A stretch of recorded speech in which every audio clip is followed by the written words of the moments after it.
everybody. Welcome to December. Welcome to a rainy, cloudy, and kind of dreary afternoon here in Houston, Texas. This is VypeFortBend.com, and we are ready for the fourth round of the Texas High School Football Playoffs. Glad to have you with us. I'm Roger Smith. James Kovaleski joins me as we watch the Hightower Hurricanes taking on the Summer Creek Bulldogs. And Kovo, the records are the same. Each team has lost only one game, but I think we have to say Hightower is likely the underdog here. Yeah, no, I would agree with you. I mean, Summer Creek, they play in what many people jokingly refer to as the SEC of high school football. And, you know, I'm a Big Ten guy, but I acknowledge that, you know, a lot of the national champions have come out of the SEC, and that's what you have in 21 6A. Very top-heavy district of four heavy hitters, right? You got the North Shore Mustangs, who have that championship pedigree. You've got Atascocita, who's been that pesky challenger. This year it was Summer Creek that kind of supplanted Atascocita to take the 2 spot. They beat Atascocita this year. And then you always got C.E. King, which is always a really tough out in 4th spot. So for Summer Creek, their lone loss of the year is to North Shore. For Hightower, their lone loss of the year is to Ridgepoint, which is a good team in its own right, but I think most would argue, and I'm a former Panther, so I bleed purple, but most would argue Ridgepoint not on par with a North Shore, you know, or teams of that nature, right? So, and Hightower also has a big pelt on its wall when they defeated Westfield. And now, ladies and gentlemen, Westfield's still alive, going to be playing today. So both teams' resume very impressive. But I would agree with you, Roger. I think Summer Creek would be the betting favorite. Not that there is betting in high school football, but they would be the quote-unquote betting favorite coming in. Please also all right, and all those teams you mentioned, the only one that is not playing anymore, C.E. King, which Hightower defeated last week. It is time for the countdown to kickoff show. We'll step aside and bring you our visit with Kenny Harrison, head coach of the Summer Creek Bulldogs. When we return, this is VypeFortBend.com. Archer Volkswagen showroom is open, and our team's excited to help you. Visit our sales department Monday through Saturday from 9 a.m. to 9 p.m. Or bring your car in for service from 7 a.m. to 7 p.m. Monday through Friday, and Saturdays from 9 a.m. to 2 p.m. We're closed on Sundays to rest and recharge with our families, so we can serve you well through the week. We hope to see you soon. Good Saturday, everybody. Welcome to the Countdown to Kickoff show as we get you ready for this fourth round playoff game between Hightower and Summer Creek. Time to talk with Kenny Harrison, whose team is having their best year, I would suppose. And Coach Harrison, I wanted to mention something because of the circle of football life. I'm listening to the Longhorns on the radio, and I understand you have a starter on the offensive line as they're playing the Big 12 championship game. Yes, sir. We have a class of 22, Kelvin Banks, who laid this foundation for our winning here at Summer Creek High School since I've been here. Just a tremendous, phenomenal young man. Did a lot of great things, and I'm looking forward to some great things in the near future from him.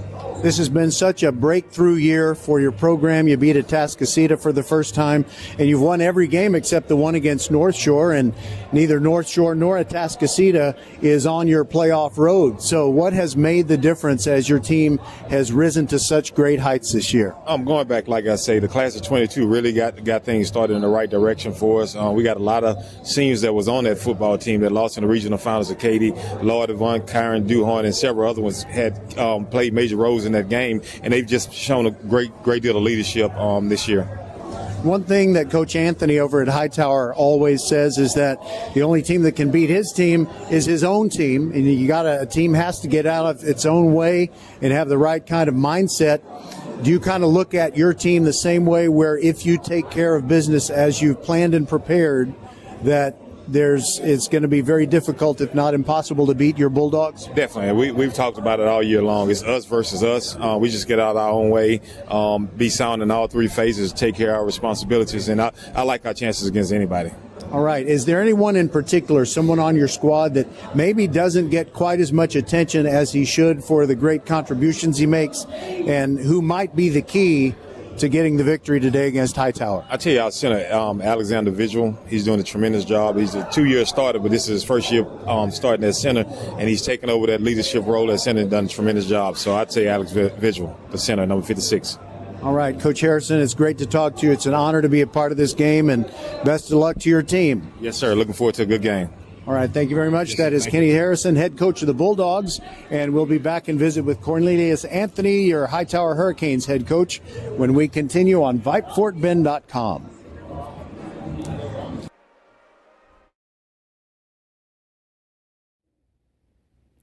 over the river and through the woods. Playoff and holiday travel is here, and First Tire Automotive puts you first. Family owned and operated for over 25 years, helping drivers in Sugar Land and Katy.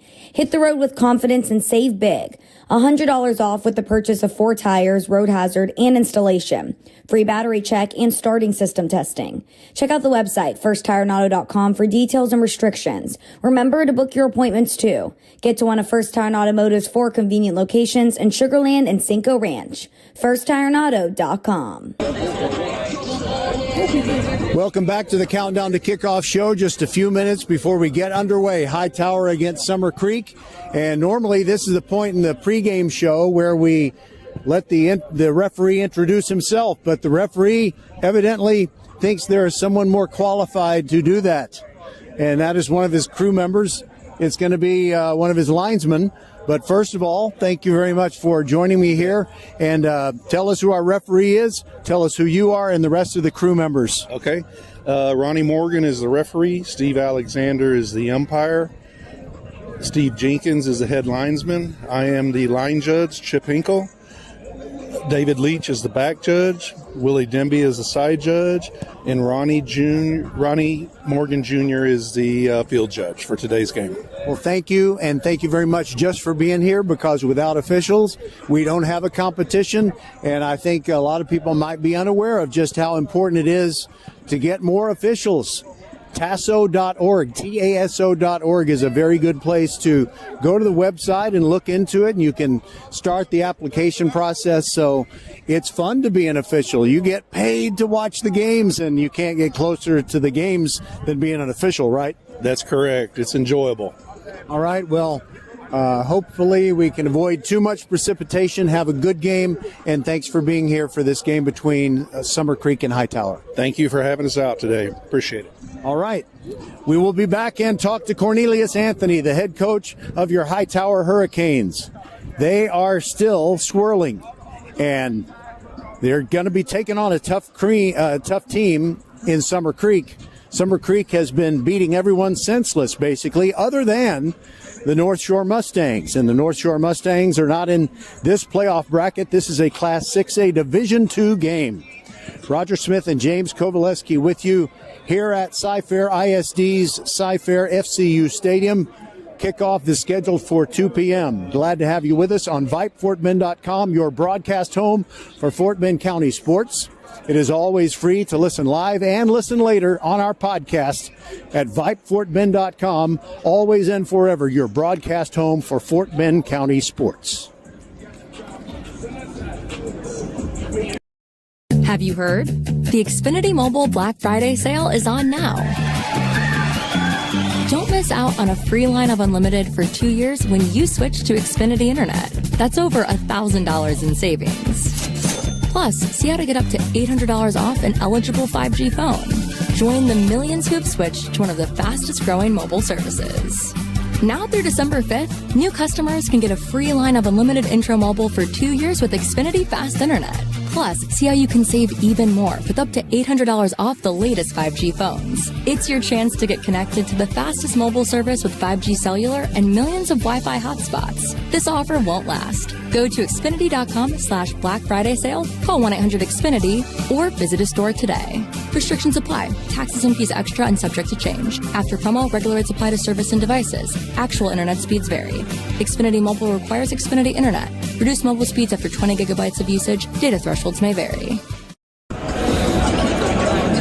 Welcome back to the Countdown to Kickoff show under cloudy skies at Cy-Fair FCU Stadium. The Hightower Hurricanes ready to take on the Summer Creek Bulldogs. And time to visit with Cornelius Anthony, head coach of the Hurricanes, which we like to do every week if possible. And so, Coach Anthony, first of all, I wanted to ask you, as I, through the layman's eye, saw what you did against C.E. King and got the big win to qualify for this game. But I think of that game where you're going to have to play a little cleaner against these Summer Creek Bulldogs. Do I have it right? Yeah, bottom line is we have to play clean.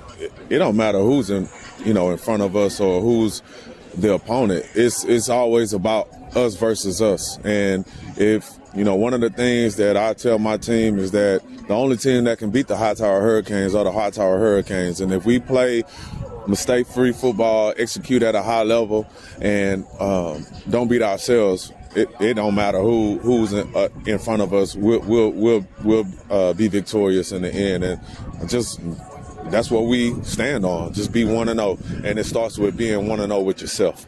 Last week you faced Darius Clark-James, the CE King quarterback, and you really kept him contained pretty well. Blake Thomas is a very dangerous quarterback himself. What is the key to making sure he doesn't hurt you too bad?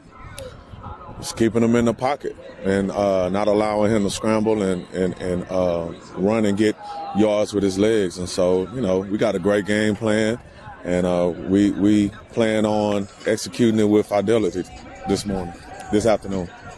Now, I realize that the way media is now, teenagers don't exactly consume the same media that those of us who are grown-ups do. But I did happen to notice, because I'm kind of a local sports junkie, I always like to see how much high school coverage is given. There was a player on the Summer Creek team who implied that the Hightower Hurricanes are a one-man team. I did not agree with that. Did you hear that? And are your players aware of that? Yeah. The one thing we focus on is ourselves. One of the things I learned from Coach Slocum when I was at Texas A&M is you allow the other team to give you bulletin board material. We just focus on us, focus on what we have to do, and any time spent of them, doing what they need to do or feel like they need to do on social media, that's the taken away from preparation in the game. So that's fine. They can believe what they want, or he can believe what he wants. We know who we are and what we bring to the table, and our team knows that as well. So I was hoping you might fill me in on the status of Kamal Henry. He punts for you, but he does so many other things for the team, and he did have to leave last week's game. Is he going to be good to go today? Yes, he'll be playing today, and so we're fully loaded and ready to go, and just excited about this opportunity. Well, we're excited about it too. Thanks very much, Coach Anthony, and all the best to the Hurricanes as you carry the banner. You're the only team left from Fort Bend County, but looking forward to this game and hopefully another next week as well. Thank you for having me. Appreciate it.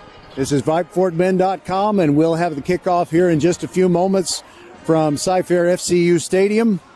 Our coverage is brought to you by Archer Volkswagen, Xfinity, and First Tire and Automotive. I'll be back with James Kovaleski, and we'll have the play-by-play as the Hurricanes take on the Bulldogs on VypeFortBend.com.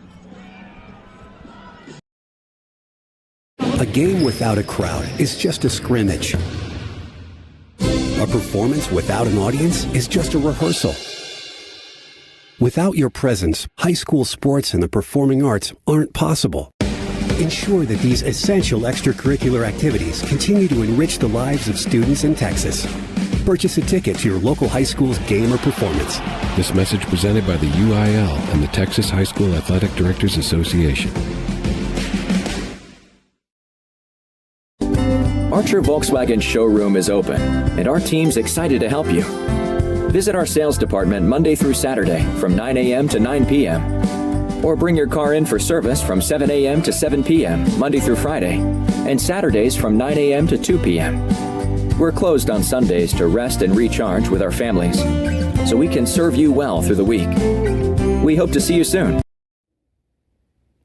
Over the river and through the woods, playoff and holiday travel is here, and First Tire Automotive puts you first. Family owned and operated for over 25 years, helping drivers in Sugar Land and Katy. Hit the road with confidence and save big. $100 off with the purchase of 4 tires, road hazard, and installation. Free battery check and starting system testing. Check out the website, firsttireauto.com, for details and restrictions. Remember to book your appointments too. Get to one of First Tire Automotive's 4 convenient locations in Sugar Land and Cinco Ranch. firsttireauto.com.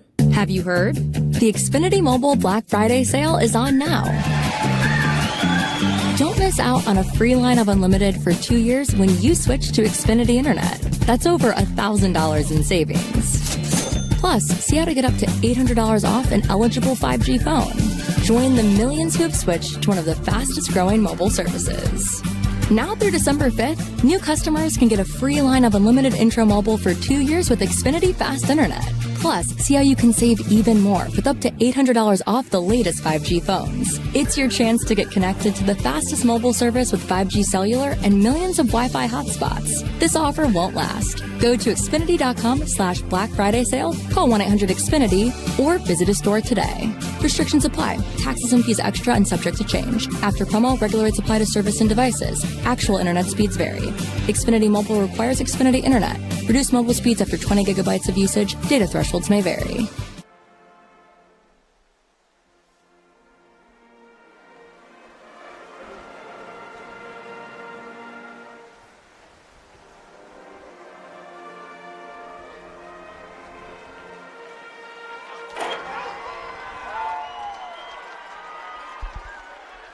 All right, it's time for the captains to go to the middle of the field and let us know who's going to get the football first. And James Kovaleski, first of all, we need to tell people something up front.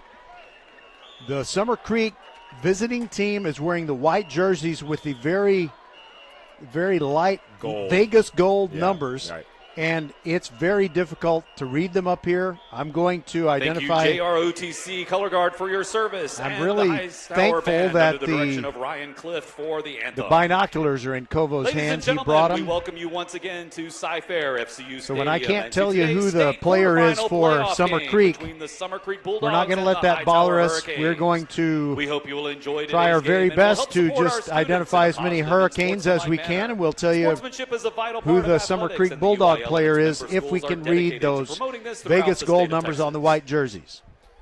You know, Roger, you pointed out the social media beef In that the you center noticed, of the field, today's as officials far and as some of the Summer captains from Creek each team players are meeting for the coin talking, toss. maybe talking a little smack on Team Twitter. captains for the Bulldogs to are the number 3, Hurricanes. Brandon Jones. I did observe it, number 24, in the Jalen Carter. pregame. I saw some 25, Summer Creek Lloyd guys Avant. kind of, And talking a number little bit. 56, And Alexander Vigil. I just got to wonder. Captains for the Hurricanes. To me, a lot of times that does go in Jeremy it would Payne. swing towards in favor of Hightower. Braylon Kazee. If you're just Number getting so 54, distracted on Jeremiah the Swartz, talk, I and guarantee you number Hightower's the 55, kind of team they're Dalen not Ellis. intimidated by anything. So if what Coach Anthony said and his team is able to just completely Hightower has maintain, won the toss and has deferred to the second half.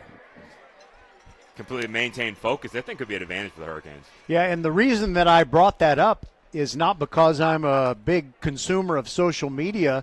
They did it through the traditional media. Isaiah Atkins, one of their defensive backs, said a one-man team can't beat Summer Creek. So that basically says Hightower is a medium one-man was it? team. Was he interviewed like It was on on Fans, you've been waiting all day Channel for this. 11, I believe, It's game KHOU. time for Texas high school playoff football. And he said it was Atkins, right? Number 6? Yes. I noted he was one of the ones I actually noticed him because he took his helmet off, when they were running out and was yelling at the Hightower players. So Atkins definitely, you can tell, is kind of the emotional leader, I would say, and he's kind of the mouthpiece, for the Bulldogs. And so I'm definitely keep my eye on him because he is he's writing a lot of checks, but his reputation, he can cash them. I mean, I know he's a very talented player. I've seen some of his statistics, so it's going to be very interesting, man. I mean, it makes it a lot more intriguing when you see the teams kind of going a little bit back and forth in pregame. And by the way, I said Isaiah, it's Xavier Atkins, number 6, Xavier Atkins.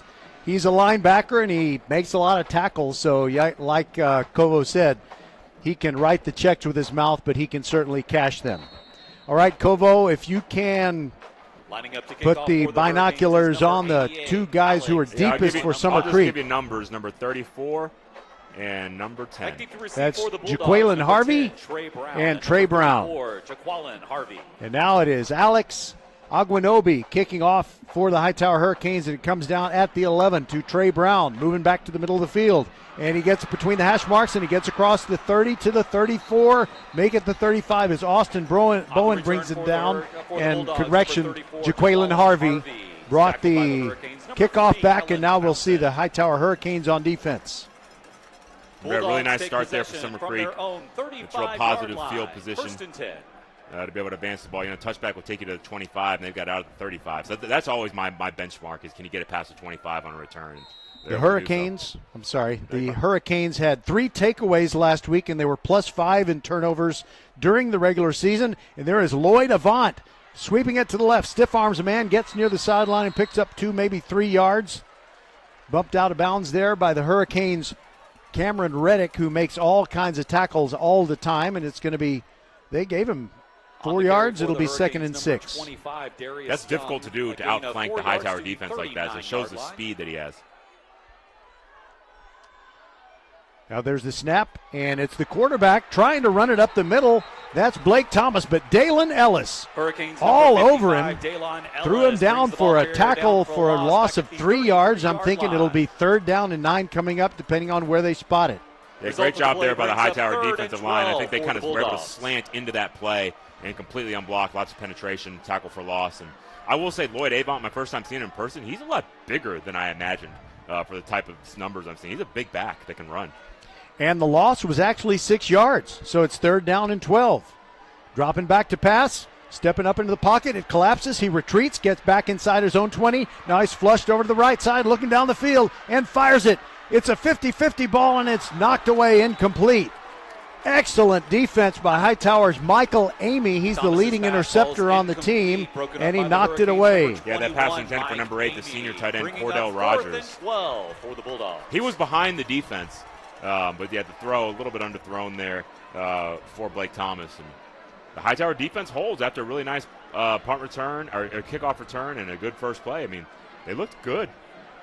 And Cordell Rogers, by the way, Summer Creek doesn't throw the ball that much, but he does average the most yards per game as a receiver, 63 per game. Brian Mays punts it away for Summer Creek, and Jeremy Payne calls for a fair catch at his own 28. Makes that fair catch, and Hightower will take over on offense. By the way, Kobo, it's a gloomy sky above, 67 degrees, and when we were on the field prior to the game, a very soft drizzle, kind of intermittent. Shouldn't affect things too much, but it's not a perfect day. Yeah, this is my first time seeing Summer Creek in person, or at all, and I've always heard that it's their defense is kind of what's driving them this season, led them to that nice win over Atascocita. I think maybe their first time ever defeating Atascocita. It was, yeah.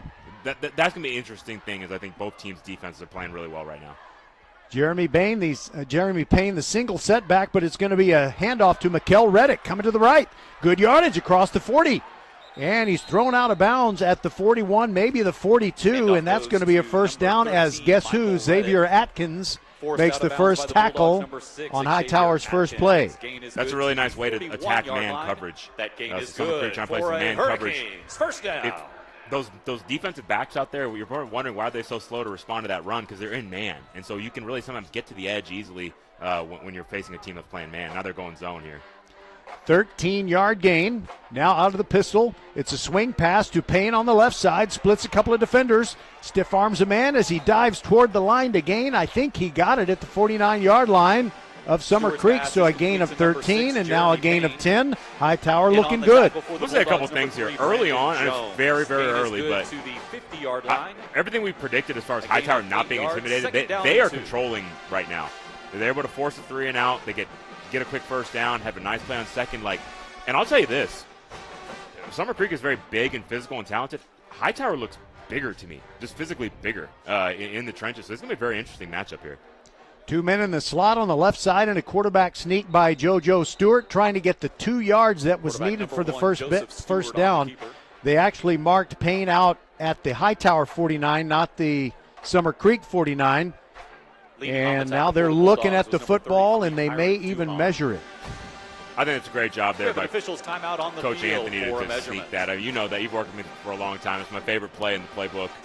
I'm the kind of guy, if I got first and goal at the 1, I'm sneaking it 4 times till I get in there. I mean, it always drives me crazy when I see, you take the snap out of the shotgun and get tackled for a loss at the goal line.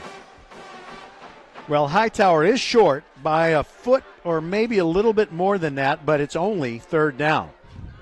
Yeah, I mean, like I said, this game's going to be really intriguing. Obviously, Summer Creek has that pedigree, but I can tell you right now, Roger, I mean, Summer Creek maybe they do pull away, but I just don't. I'd find it unlikely. You know what I mean? When I look at these two teams, I'm really impressed physically on both sides. This is after the seeing measurement, it now. The Hurricanes are just you're starting to feel this feeling out process, seeing each side. Hightower can match them physically, no doubt about it. And it doesn't look like Summer Creek has really had a down game. At some point along the road, you might have a game where you don't play to your full potential, and maybe Hightower catches them on that kind of day. Another sneak coming up. JoJo Stewart burrowing forward, and he gets Stewart the push on the from keeper. behind by Dalen Ellis. The defensive nose guard comes in for this short yardage situation and pushes his quarterback just far enough, and it's going to be a first down for the Hurricanes. That was a good job, though, by that Summer Creek defensive first line. down. Even though they gave up the first down, it was they really did at least provide some good resistance. So that's encouraging if you are a Summer Creek fan tuning in. We imagine mostly going to be Fort Bend faithful on our broadcast, but if you are a Summer Creek fan, welcome. Yes, welcome in. We honor everybody, all the great devotion and passion that makes these sports so great. There's a fake to Mikkel Reddick, and now it is Jeremy Payne heading left, but he can't get out of the backfield there. He is dropped for a loss of 3 yards. Yeah, that's a great job there, Roger, by Kyron Duhan, the 6'2", 235-pound senior defensive end. I think that is where Summer Creek can start having success, because just physically, I don't think they're going to be able to overwhelm them, but I think Summer Creek has some speed advantage on that defensive line, where they can use their speed as an advantage there. Duhan able to defeat the block and then get flat down the line and chase it down from behind. 2nd down and 13, and Zion Kearney he's the signature receiver on this Hightower team. They haven't been targeting him very much lately. Double pass. Now it is going to be a double pass as Payne throws over the middle, finds his tight. No, it is Kearney. Kearney running a drag route from the far side, and he gets to the 35. It's a first down. Yeah, once they saw the pitch out there, immediately guys triggered downhill. The middle was completely vacated, so Kearney was able to start that solo wide receiver you described on the left side of the formation and just run a simple drag route across the field and fill that open space and present himself for the open pass. And how about that going to Kearney right when I was saying, why don't they throw to Kearney? But they threw it to him on that first play, and Jeremy Payne can throw pretty accurately. By the way, Austin Bowen is in as the running back standing next to Stewart, and Payne is lined up as a receiver. They give it up the middle. No fake to Bowen. Keep by Stewart. And he slides at the 31. Quarterback Joseph Stewart. The Hightower fans were thinking that maybe that should have been an illegal hit, maybe going toward the head as Quest Simmons came in. Yeah, because the Summer Creek defender did come head first charging in there, but I think no contact was made. I think he was able to kind of just skirt over the top. But I understand what Coach Anthony is arguing, because obviously when a quarterback does slide feet first, he's sacrificing himself, saying, I am not a threat, right? Right. So you don't need to hit him at that point. You are not to hit them at that point. So they got Bowen and Payne in the backfield next to Stewart, who hands it off to Bowen, running left, and he's buried. 2 yards deep in the backfield, and it was the linebacker on the left side, Caleb Walker. By the way, my eyes might be adjusting a little bit. I'm able to notice some of those jersey numbers. Yeah, big number 99, Josiah Pratt, the junior defensive tackle in the middle there, the junior nose guard. Up 3rd down and 8. That's what I was expecting out of the Summer Creek front. I didn't see it early on, but right there they showed off their toughness up front and looked really good blowing up that counterplay. 3rd down and 8, passing down, Stewart under center, gives it to Mikkel Reddick, running to the right. Dodges one tackler, gets down to the 28-yard line, and he's going to be well short of the first down. It's going to set up tackle number 27, Merrill Davis. 4th down and a long 2, and I think they might as well go for it. Although their kicker, Alex Aguinobi, is fantastic. Yeah, it'd be a 45-yarder. So they're just going to go ahead and go for it. And it looks like Summer Creek jumped. JoJo Stewart throwing late over the middle, looking for the tight end. It is King. He catches it at the 5-yard line. 18, and even if this is a flag against Summer Creek, it doesn't matter. Hightower will decline it. It'll be 1st down and goal. No, yeah, I totally agree. But the thing is, whenever you know you've got that offside in your pocket, it allows you to become more aggressive. So maybe that tight window throw hitting the tight end in the seam. Defense. Maybe that's one that Stewart doesn't try if he didn't have didn't have that knowledge in his back pocket that they were they basically result of the play is a gain to the 5-yard line. Really great job there by Stewart. 1st and goal, Hurricanes. It was kind of confusing last week. They were playing C.E. King, and the tight end for Hightower, Shane King, had a big impact on the game. Direct snap to Jeremy Payne, running left, can't get out of the backfield, and that defensive front gets him again. Yeah, really good job there by number 21. On the tackle, number Quest 21, Simmons, the junior defensive back. Number 33, Kyron Duhan. Just really doing a good job just staying in position, right? Not overly pursuing on the run. Second the and initial goal. kind of look of the run inside. He was ready as Jeremy Payne bounced it to the outside and made a nice tackle. No score, first quarter, 5:42 to go, and the clock ticking down. This is going to be the 10th play of this drive. It's second down and goal at the 8-yard line, and Hightower with a whole bunch of movement prior to the play. Payne takes the direct snap and tosses it forward, and pitch goes to number it's 5, going nowhere. Austin Bowen took that short pass. It's going to go down in the stats as a forward pass, but it's a loss of 3 yards. Third and goal at the 11. I like that adjustment there from Summer Creek to get pressure up the field. Hightower's done a good job in little jet motions, just hand it off, and they've been getting yardage on the perimeter. One way you can stop that is by having defensive ends to get up the field, and that's exactly what they did right there to turn that play that was intended to go outside to force it back inside and able to clean it up. It would be very disappointing if they get the first and goal at the 5 and then back up on 2 consecutive plays and end up not having any points. And Hightower's going to take a timeout and talk about it. We'll be back on VypeFortBend.com. No score, but the Canes are threatening. We'll be back.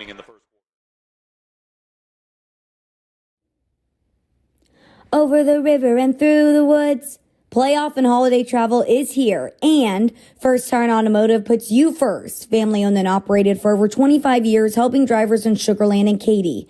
Hit the road with confidence and save big. $100 off with the purchase of 4 tires, road hazard, and installation. Free battery check and starting system testing. Check out the website, firsttireauto.com, for details and restrictions. Remember to book your appointments too. Get to one of First Tire Automotive's 4 convenient locations in Sugar Land and Cinco Ranch. firsttireauto.com.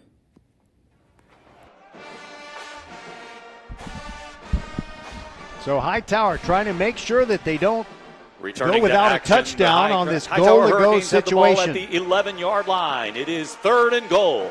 That PA guy's really good. So JoJo Stewart, they go empty in the backfield. 3 receivers on the left side. He drops back, looks left, now rolls to the right. Throws late over the middle, looking for King. Leaping catch. Touchdown, Hightower. Touchdown, Hurricane. Shane King. Stewart's pass complete to he really wasn't 18, open, Shane but King. Stewart threw it where he could go up and get Hurricane touchdown. Yeah, King sent, Summer Creek sent an inside linebacker blitz. It came through completely unblocked, but Joseph Stewart did a really nice job just taking that little half roll to his right, sets his feet, delivers a nice ball, and like you said, I like the placement too. Just putting it up there, letting his big tight end go up and get it. A really kind of hybrid tight end. He's got a receiver, tight end, hybrid, big body. Beautiful job. Hightower's up 6-0. Aguinobi on to add the extra point, hopefully. Max Zavala is the holder. He wasn't holding last week, and but the point after that works. Is good. 7-0. Hightower on top. 4:40 to go 12, in this first quarter. And the kick by we'll number be back. 88. Have you heard? The Xfinity Mobile Black Friday sale is on now. Don't miss out on a free line of unlimited for 2 years when you switch to Xfinity Internet. That's over $1,000 in savings. Plus, see how to get up to $800 off an eligible 5G phone. Join the millions who have switched to one of the fastest growing mobile services. Now through December 5th, new customers can get a free line of unlimited intro mobile for 2 years with Xfinity Fast Internet. Plus, see how you can save even more with up to $800 off the latest 5G phones. It's your chance to get connected to the fastest mobile service with 5G cellular and millions of Wi-Fi hotspots. This offer won't last. Go to Xfinity.com/Black Friday sale, call 1-800-XFINITY, or visit a store today. Restrictions apply. Taxes and fees extra and subject to change. After promo, regular rates apply to service and devices. Actual internet speeds vary. Xfinity Mobile requires Xfinity Internet. Reduce mobile speeds after 20 gigabytes of usage. Data thresholds may vary. Aguinobi ready to kick off for Hightower. And the Canes punched C.E. King in the mouth first last time, and now they have scored to do the same to Summer Creek as the Aguinobi kick goes into the end zone. And he does that a lot, Kovo. He had 18 touchbacks and 10 kickoffs that went inside the 20. He led District 26A in both of those categories. It's a valuable weapon, Roger, and one's really underappreciated. I told you the story last time, my brother's team losing a playoff game that they led all game because they allowed a kickoff return for a touchdown last play. Had they had a kicker that could do what Ogbenobi did right there, just kick it to the back of the end zone, that wouldn't have happened. Blake Thomas fakes a handoff and throws a short pass on a comeback route, and I think he might have gotten it to Cordell Rogers. Is that number 8 again? I'm sorry, I missed that one. That's okay. I think Thomas' it is. Pass complete to number 5, Caleb Welch. Again, is Caleb good to Welch. the 33-yard His first line. catch. 2nd down and 2. Now there's a give to Lloyd Avant, trying the left side, and he gets nowhere. Dalen Ellis grabs him, and so too does Braylon Kizzy. It's just a gang of forest Handoff green goes to jerseyed number 25, Hightower Lloyd Avant. Hurricanes, and they made sure it's a loss of 1, so now 1 it's yard third loss on the play, and back a to the long 2. 32-yard line. I Brings think up one of the 3rd most down and impressive 3. things I'm seeing right now, Roger, is that matchup between Hightower's D-line and Summer Creek's O-line. Hightower's looking very good early. That Dalen Ellis is a force. We've seen him many times. Now it is Thomas dropping back, has time, throws, and he's got a completion. It's Cordell Rogers. First down in Hightower territory, rushed out of bounds at the 41-yard line. It was Jeremiah Kelly who made the Thomas's play, pass is complete to and that's a number 8, first down. Cordell Think of Rogers. First He's Tyrant good to the Automotive 42-yard for line in all your car Hightower care territory. needs. Check them out at First down, FirstTyreAndAuto.com. They go quickly, and it's Avant running to the right, can't get to the edge.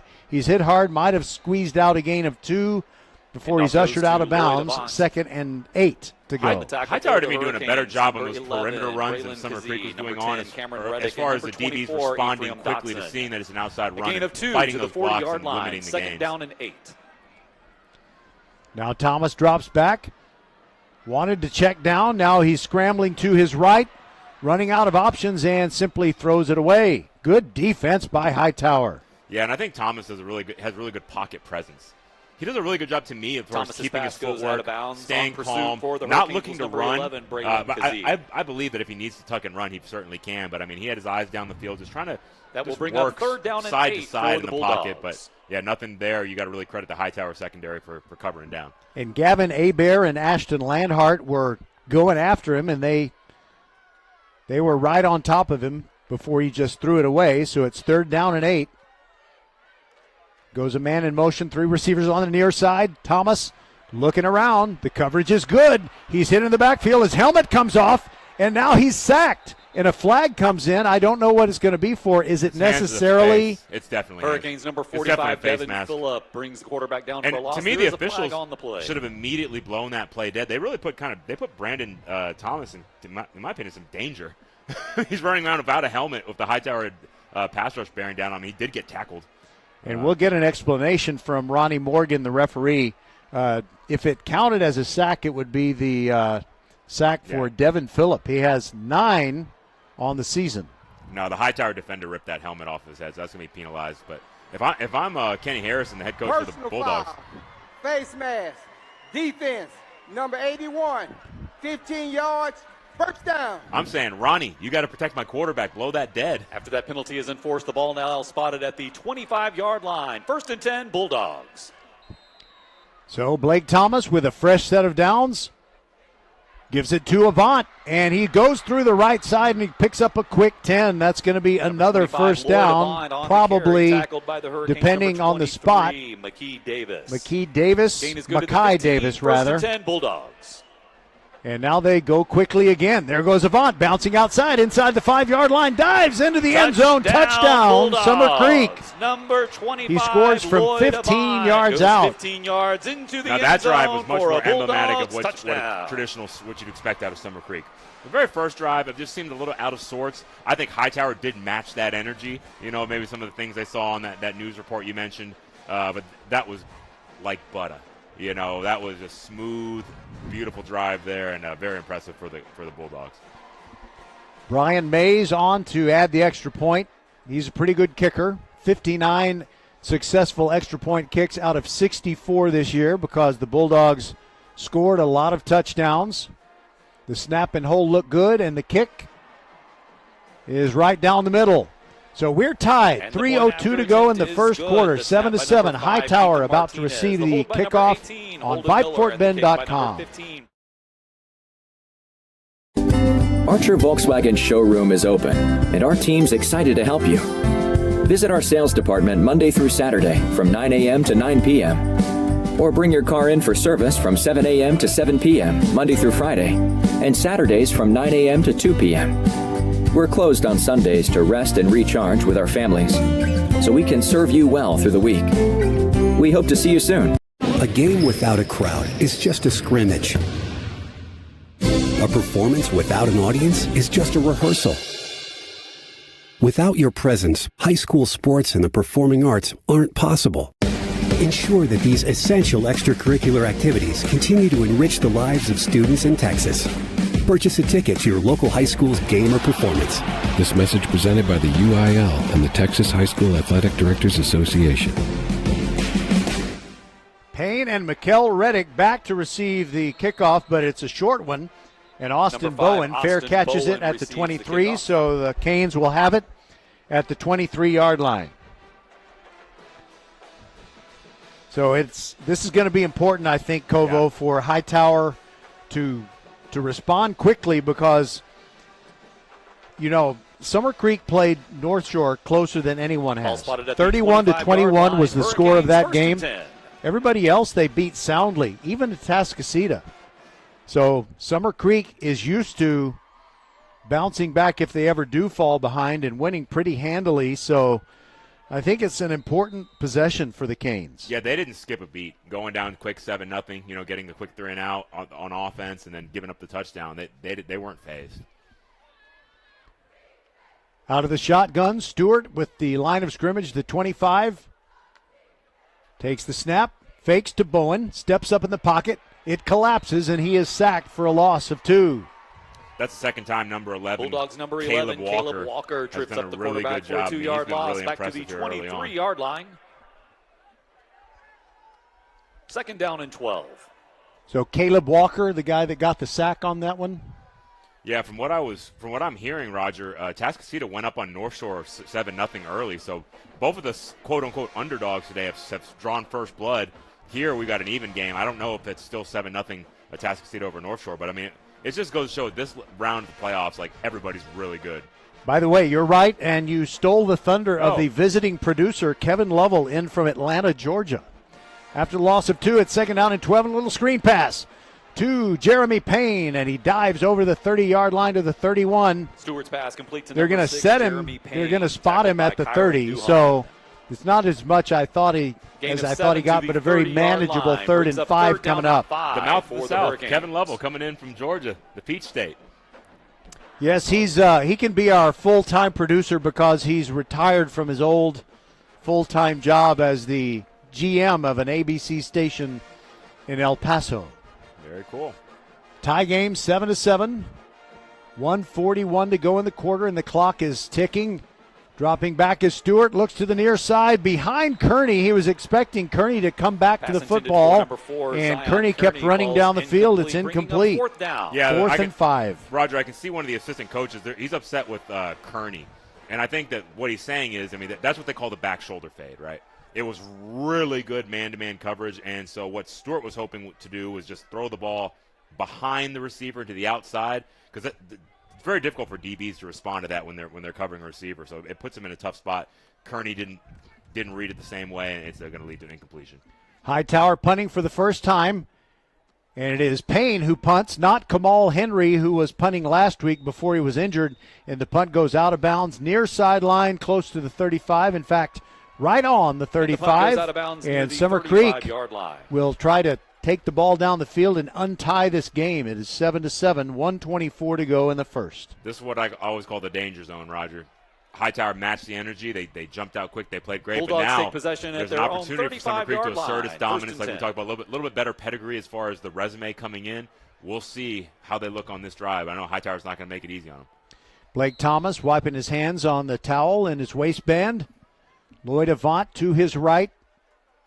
Fake to Avant. Quick throw. Near sideline. A 5-yard pickup very quickly. Getting it in the hands of Caleb Welch. His second catch. That's uncoverable, Roger. By the Hurricanes, that's incredible timing and precision from a high school offense. Really just got to credit Blake Thomas and his receiver A gain there. of 4 yards to the 39-yard line. poster Second motion. down and 6. They gave him only 4, so it's 2nd and 6.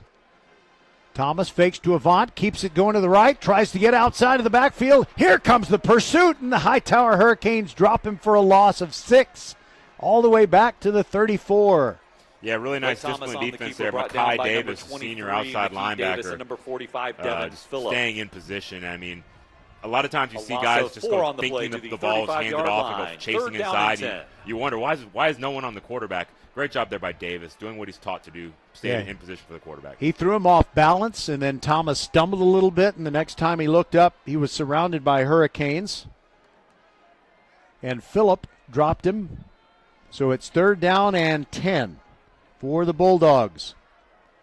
Thomas fakes a handoff, drops back, has time, throws late over the middle. Open receiver, but he overthrows him, and it's incomplete. It'll be time to punt. He had his man open. That's Jonathan Jones, who's the backup quarterback and a very productive receiver. 24.9 yards per game receiving. That'll bring up 4th and 10 for Jonathan Jones. Thomas has missed on that. Had number 13 Jones running wide open up the seam. Back in punt formation is number 15, Brian Mays. Deep snap is number 45, Ethan Martinez. Back deep to receive, number 6, Jeremy Payne. That guy's thorough, isn't he? Yeah. Mays, not much of a rush. Cade Phillips came in a little bit late, and Jeremy Payne calls for a fair catch at the 28-yard line, which is kind of deja vu because he fair caught a ball at the 28 a few minutes ago. Yeah, the numbers, I don't know if it's because the lights begin to come on here at Cy-Fair FC Stadium, but they're becoming a little more legible. At the very beginning, it was pretty illegible for the Summer Creek jerseys, but I'm starting to definitely be able to make them out now. Well, I'm very happy to have you and your binoculars here, I'll tell you that. Even to the naked eye, I'm saying. I don't know what's changing, but yeah, I mean, Hurricanes take possession at their own great start. 29-yard line. I mean, honestly, for Hightower, Hightower got through that danger zone. I think if they can get Trey Payne going here, that's going to be really nice. I mean, he's been excellent in that win over C.E. King. He is, I guess, the one-man show that the linebacker Atkins was referring to. 2 receivers on either side, and it is Stewart checking down, throws it to Payne, bounces off a tackler, but still dropped for a loss. It was a violent collision, and 21. Yeah, it was kind of a Quest Simmons. Second time it said the name Quest Simmons. Quest Simmons. Yeah, his name kind of looks like the name of a company, QWEST, Quest Simmons, and that's the end of the quarter. Quest Arena. Yeah. Okay, so before we take a quick break, I'll tell you that with our score, the Hightower Hurricanes 7 and the Summer Creek Bulldogs 7. Attention, football fanatics. Don't miss out on the opportunity to be a part of Texas football history where dreams are realized, legends are born, and unforgettable moments unfold before your very eyes. Mark your calendars for the UIL State Football Champions. December 13th through 16th at AT&T Stadium in Arlington, where the best teams from 6-man to 6A leave it all on the field in the hopes of being champions. For the latest updates and ticket information, head over to uiltexas.org/football. Again, that's uiltexas.org/football. So, you got any other scores for us? I do. I will check in a moment. I noticed that at halftime. And I saw Boise State and UNLV are tied at 7. That's the only one I saw before. Oh, I was thinking high school. I think Kevin's all over the high school. Yeah. There's a halftime score. North Crowley is leading Allen 21-17, and anytime Allen is behind, that's a good thing. It is second down and 13. You don't like the size. I don't like Allen at all. That's a common sentiment, man. We had Adam Coleman came on our show, on our H-Town Pick'em show, which you're an alum as well, and he expressed the same feeling. They've got about 8,000 kids in the school. It's just not right. And there's a swing to Payne. He's in the open, far sideline, 50-yard line, 45, down the sideline. There he goes, Jeremy Payne. Not a one-man team, but he scores a touchdown right there. And that puts the Hightower Hurricanes on top on the first play of this second quarter. Yeah, it's just what the doctor ordered. We were talking about that. They got to find a way to get Payne involved because he is the home run hitter. You know, he's not the only home run hitter, but he's the Barry Bonds of home run hitters. You know what I mean? And he was great. They had man-to-man coverage, so once that initial tackle was missed, all the other defenders were in man, so they were being run off to the other side of the field. That's why you're wondering why was there so much space because of the man-to-man coverage. By the way, Atascocita has gone up 14-0. Oh boy! On North Shore in the first quarter. Thank you, Kevin Lovell. Aguinobi on for the extra point. The kick is up. The kick is good. A flag is down. I think it's going to be offside on Summer Creek. But I'll tell you something, Kovo, about this Archer Volkswagen touchdown scoring drive. It covered 71 yards. Defense, penalty line, extra point. Okay, so Mr. Morgan lets us know that the offsides is declined. So that Archer Volkswagen touchdown scoring drive covered 71 yards in 2 plays. 32 seconds were taken off the clock. And it was a touchdown run, catch and run for Jeremy Payne. And let's see, 71 yards. I think it was a 74-yarder because they lost 3 yards on first down. We'll be right back. 14-7 Hightower lead. Archer Volkswagen showroom is open, and our team's excited to help you. Visit our sales department Monday through Saturday from 9 a.m. to 9 p.m. Or bring your car in for service from 7 a.m. to 7 p.m. Monday through Friday, and Saturdays from 9 a.m. to 2 p.m. We're closed on Sundays to rest and recharge with our families, so we can serve you well through the week. We hope to see you soon.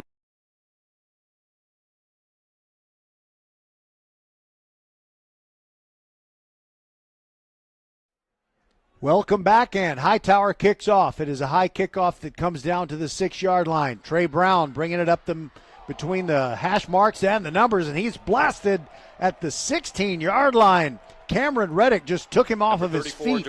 He depleted him, basically. They do spot him at the 18, but wow, what a tackle by Reddick. Yeah, it's one of those things where, to me, the tackle was kind of near the head and neck area, which they're policing, but it was not anything. Reddick was, the defender or the returner kind of slid down underneath him, so I think that's why it wasn't flagged, but definitely a vicious hit. Blake Thomas looks to his left, calls for the snap, gives it to Avant, waiting for the hole to open up, and it doesn't. Hightower blasts him again right at the line. Dalen Ellis in on the tackle, teaming up with Michael Amy. At the line by the Hurricanes, number 55, Dalen Ellis, and number 21, Mike Amy. Yeah, as I mentioned before, Roger, the play of the Hightower defensive line has just been really impressive thus far today. They're not getting blown off the ball. They're staying in position, and they're just making a wall. There's not a lot of running room inside for Avon. By the way, North Shore has scored. They're down 14-7 to Atascocita. Fake to Avant. Roll to the right. Thomas throws near the sideline, and the pass is almost intercepted. Michael Amy.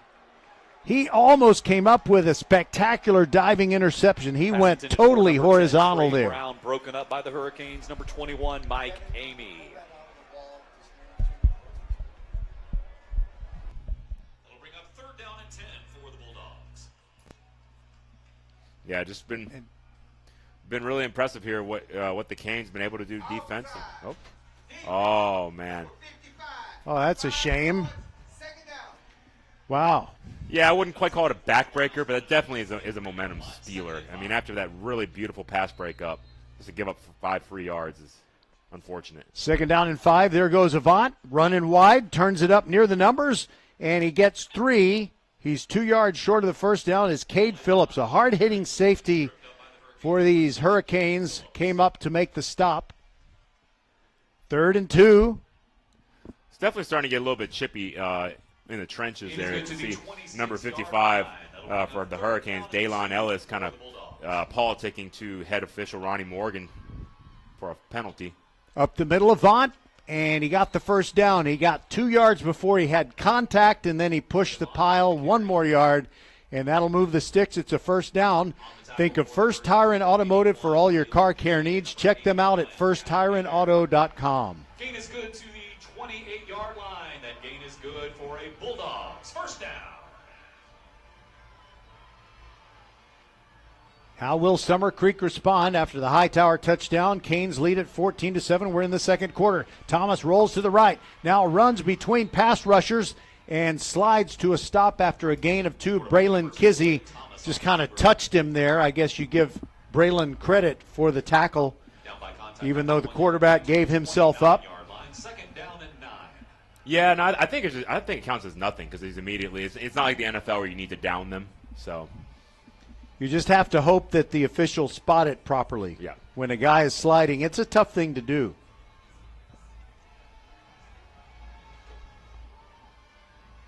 Avant goes in motion, so the backfield is empty. Thomas fakes right and throws down the middle. And the intended target was the running back, Trey Brown. Actually, he's a freshman wide receiver. He wanted an interference call, but none is coming. It was close. Yeah, Braylon Kizzy was in coverage, and the Bulldog sideline saying that he got there just the fraction of a second before the ball did. Not going to get the call, though. It'll bring up a 3rd and 9. Play clock is at 15, and Summer Creek has just the personnel out there that they want now. Colin Irving, a receiver on the near side, but Blake Thomas looks over to the far side. Now laid over the middle, he throws, and the pass is caught. It's going to be a first down for Summer Creek. Trey Brown makes the catch. The freshman gives him a first down. Gain is good to the 48-yard line. That gain is good for a Bulldogs first down. And now Summer Creek playing quickly. Getting the ball snapped again. Give to Avant. Hit right after he gets the handoff, but he drives forward for 3 yards. Hightower trying to get a little bit of a defensive line rotation coming in. Or actually, they're going to put some bigger bodies in there. Took a linebacker out, and in came number 50, Dwight Evans, the defensive lineman. Devin Phillip on that last tackle, and now Summer Creek switched out some personnel, and it's taking a little bit longer for them to get this play underway. 2nd down and 8. Thomas, quarterback draw over the right side. Good yardage across the 40. Spins away from one tackler and dives down to the 32. Tough to catch, and Michael Amy somehow brought his ankles together and dropped him. But it's another first down. Think of First Tire and Automotive for all your car care needs. Check them out at firsttireandauto.com. Thomas gives to Avant, running left, stiff arms a tackler, and gets about 2 over the left side. Hightower's really good on the edge. You know, when you try to bounce it out on them, they respond really quickly. That leads me to believe that maybe some kind of play action could be effective later on down the game. I mean, I'm sure Coach Harris is setting that up now, but you can tell those curl to flat area defenders, they trigger really quickly when they see run out their way. And Keelan Fountain kind of set the edge and came in and made sure Avant couldn't keep going wider. On 2nd down and 8, there's a throw to the far sideline. I think that's Brown, the freshman, making another catch. And that'll get him about 6 yards. 3rd down and 3. I could really tell number 2, the quarterback, Blake Thomas. Well, they're going quick here. I'll let you. Pistol formation with Avant behind Thomas. Give to Avant. Started to stretch it to the right, changing directions a couple of times. Gets to the 24, and he's very close to what he needs for the first down. What were you going to say? Well, I could tell, even though earlier I mentioned Thomas wasn't looking to run, but I could tell just by his movements that he is an explosive athlete. So I know he's got that in his bag, and he's showed it off this drive where he's pulled it a couple times and been very effective with it. It's 4th and 1, and they're going for it. Give to Avant. He's got the first down over the left side. The first one to meet him for Hightower was Makai Davis, but he couldn't bring him down quickly enough. And good sportsmanship there. One of the Summer Creek linemen helping Davis up. Yeah, Hightower pinched their defensive line. They actually shifted them before the snap and tried to fill all the interior gaps. That's why there was no one there off tackle. Thomas steps up, might be changing the play. Play clock is at 15. Sends a man in motion, now hands it to Avant, going on basically a jet sweep, and he gets the momentum. He gets the touchdown. He gets to the sideline, and the Canes just weren't ready for him to be coming from the far side to the near side. Yeah, they ran a little counterplay there, Roger. Great job by a couple offensive linemen pulling around and getting big blocks. Number 73, Kekulani Vanyaku, the senior offensive lineman, and number 76, Aiden Valencic Crump, another senior, just showing off that they're big hog mollies that'll mash you inside, but they can also get on the perimeter and throw a good block too. Hog mollies? Hog mollies. I like that, and your perfect pronunciation of that very difficult name was quite impressive. I mean, you nailed it. No hesitation. Yeah, I mean, the South Asian Pacific Islander kind of names, I do enjoy, trying to pronounce them. I think it's a cool culture, and, yeah, great job there. I kind of like European tennis players like Slobodan Zivojinovic. Brian Mays ready to add the extra point and try to tie this game up. The kick is up, and it's good. Into the net in front of the beautiful columns at the south end of this Cy-Fair FCU Stadium. Our new score, 14-14, with 6:44 to go in the half.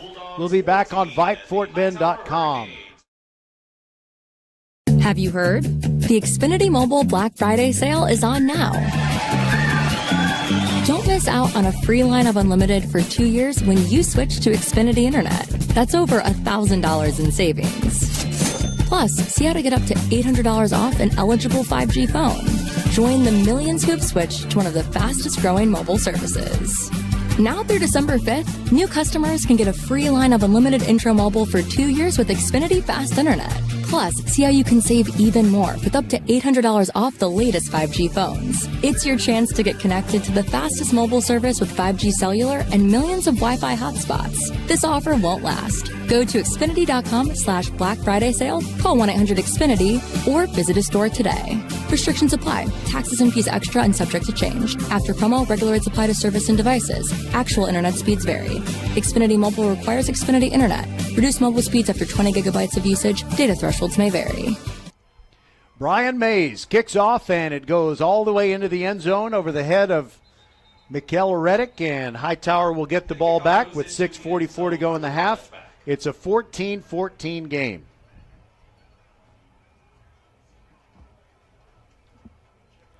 By the way, Kovo, at halftime, do you want to tell your story about how you had to work so hard to get here on time? I can do that. So Hightower has really responded well when Summer Creek has scored, and then when their defense is needed to get a stop after a punt, they've done that.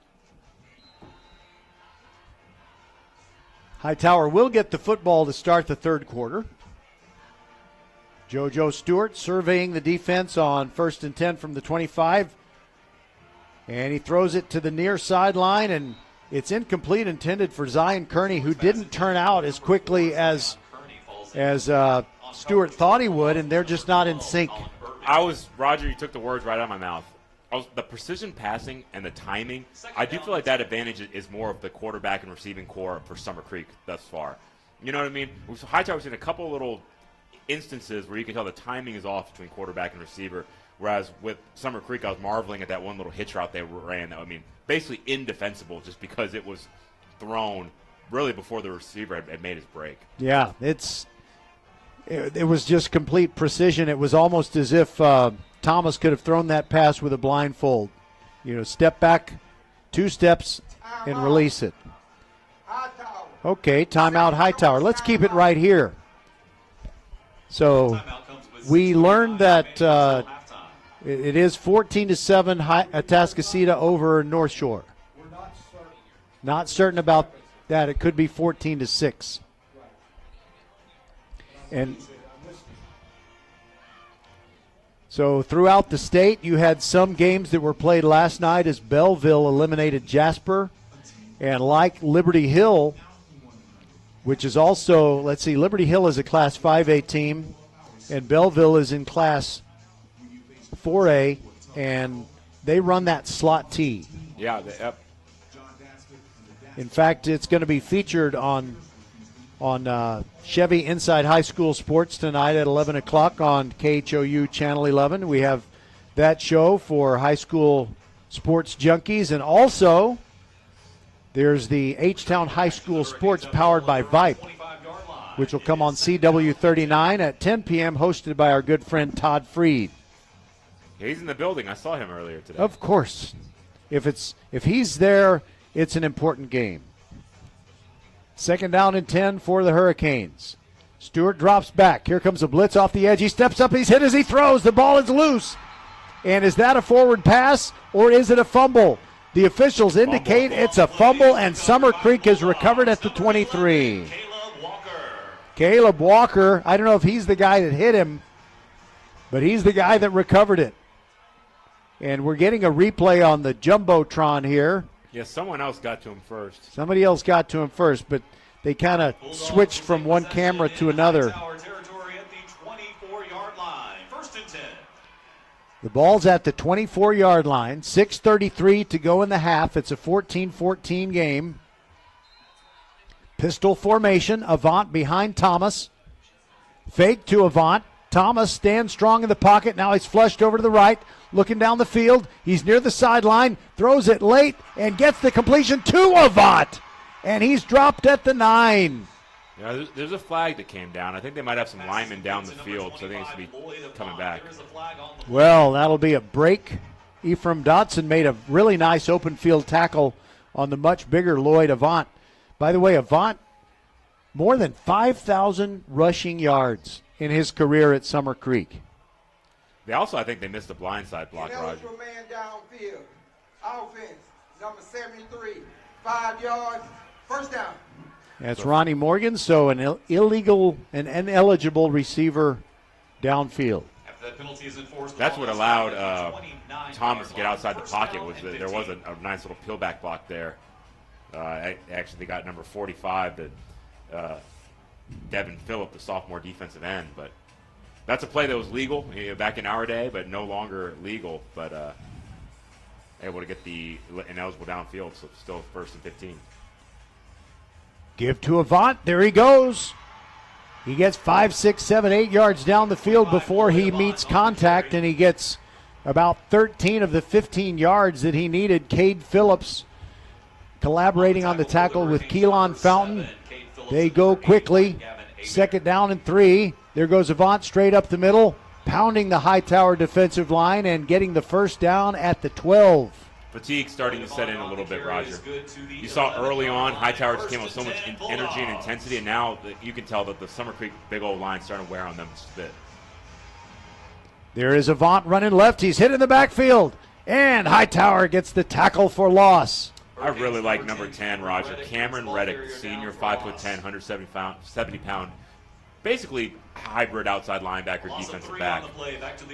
That's what I was talking about. Like, whenever you bounce it out against Hightower, proceed at your own peril. They are really good out there. I think Summer Creek was running nicely in between the tackles. They try to bounce it. That's difficult to do against the Canes. And it was a loss of 3 yards, so 2nd down and 13. Thomas drops back, looking. They give him plenty of time. He can't find anyone. Now he's flushed over to the right, looking towards the end zone.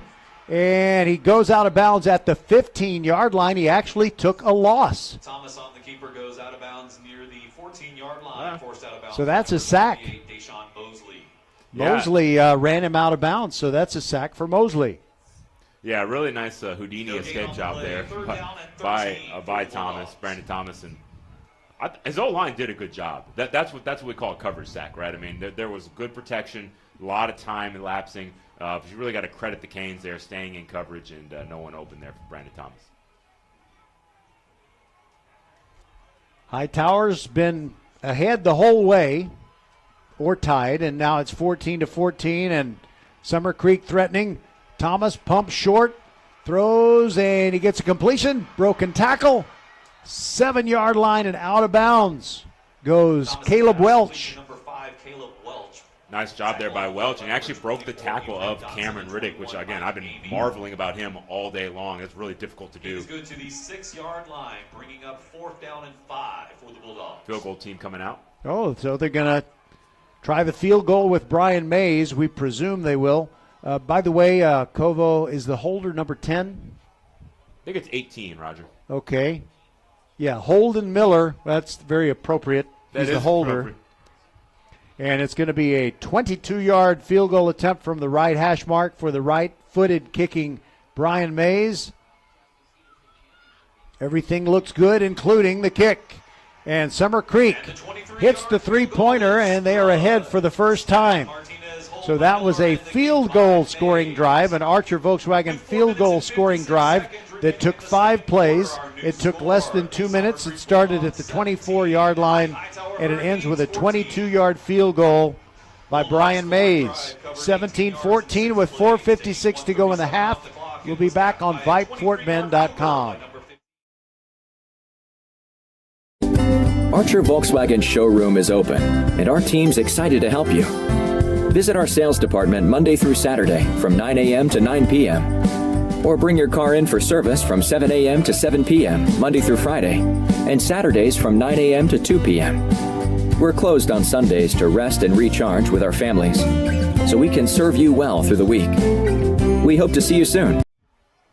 Lining up to kick off for the Bulldogs, number 15, Brian Mays. Back deep to receive for the Hurricanes, number 6, Jeremy Payne, and number 13, Michael Okay, Redmond. fans, if Hightower manages to get the victory today, then we'll be with you next week on Saturday at Waco, where they would be playing in a state semifinal in Class 6A Division II. Almost 5 minutes remaining in this first half. It's 17-14, 4 minutes and 56 seconds to be exact. And we'll see if the Canes can regain the lead before the halftime break. There's the Mays kickoff, and it's Mikkel Reddick right at the goal line, right in the middle of the field. Changes directions near the 15, gets across the 20. The ball comes out, but I believe Hightower recovered it. Braylon Kizzy. Boy, it's a good thing he was there. Correction, not Kizzy. It was Ashford Landhart saves the possession. So it'll be Hightower ball at the 24, except, wait a minute, there's a flag on the play, and it could pin the Hurricanes deeper in their own end.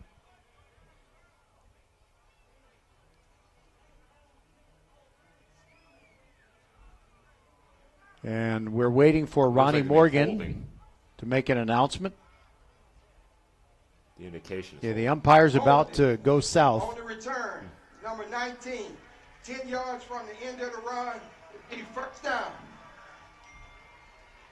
Okay, so the holding penalty moves it back to the 14. At the 14-yard line, Hurricanes take over, first and 10. You got to credit that Hightower defense, though. You felt some moments you felt like that maybe Summer Creek's going to explode and try to really open up a little bit of a differential, but they did a good job. They held them to a field goal. That's a win for Hightower's defense. It's going to be an empty backfield unless they move someone around. JoJo Stewart drops back. Gets that ball out of his hand, open to Payne. 30-yard line, still going. 40-yard line near sideline, 50, 45, 40. It's a foot race. 20, and he gets to the 10. He's dragged down from behind. A touchdown-saving tackle from Braylon Causey. Or is it someone else, Kovo? Number 6, Jeremy Payne. There's a flag. Reception is good. Oh, no. What a beautiful play. Took him all the way to the 10. Wait and see what it is. I mean, to me, it's either going to be like an illegal formation or they were offside. Summer Creek. Well, the official who spotted the ball is staying at the 10-yard line.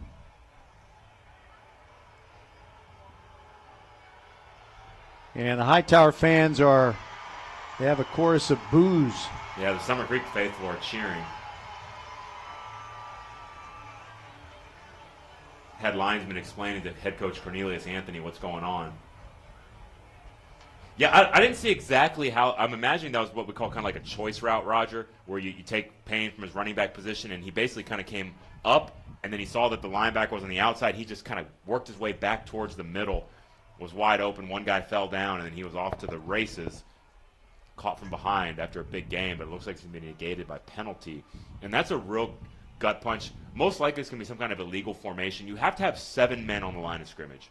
So often what happens is you have a receiver who's supposed to be on the line who's just stepped back a little bit too far, and that's going to negate the big play. Oh, boy. So, 4:34 to go. Offensive pass interference. Oh. Offense, number 4. 15 yards, loss of down, Second down. So what that tells me is maybe, and I can see Coach Schall arguing with the official here, the associate head coach. I think that maybe they had some kind of pick out action. Yeah. You know, and I didn't see the routes develop, but I think that's what I'm saying is number 4 was able to set a pick on Payne's defender, and that's what sprung him open. That's what they flagged. So loss of down is what really hurts on this one. It's going to be second down and 20 for the Hurricanes from their own 7-yard line. What is that, like a 70-yard swing? It's going to be first down. First down. Okay, it's not a loss of down. That's good. After that penalty is enforced, the ball is now spotted at the 7-yard line. First down and 17. All right, so since that first play did not count, I'm going to start what I hope is an Archer Volkswagen touchdown scoring drive. It starts at the 7-yard line of the Hurricanes. Stewart drops back, gets rid of the ball quickly, hits Payne with it, and the ball is jarred loose. The pass is incomplete. Pass intended for And that was Brandon Jones, who's strutting around, really happy with that play, and it's a disappointing one for Hightower. That leaves them with a second down and 20. That was the same play, and now I see what they're doing. They had Trey Payne in a wing position next to the right tackle. He just kind of delayed for a second like he was going to help block and then work towards the middle, but this time Summer Creek had sniffed it out. Good job, a good reaction there by Brandon Jones.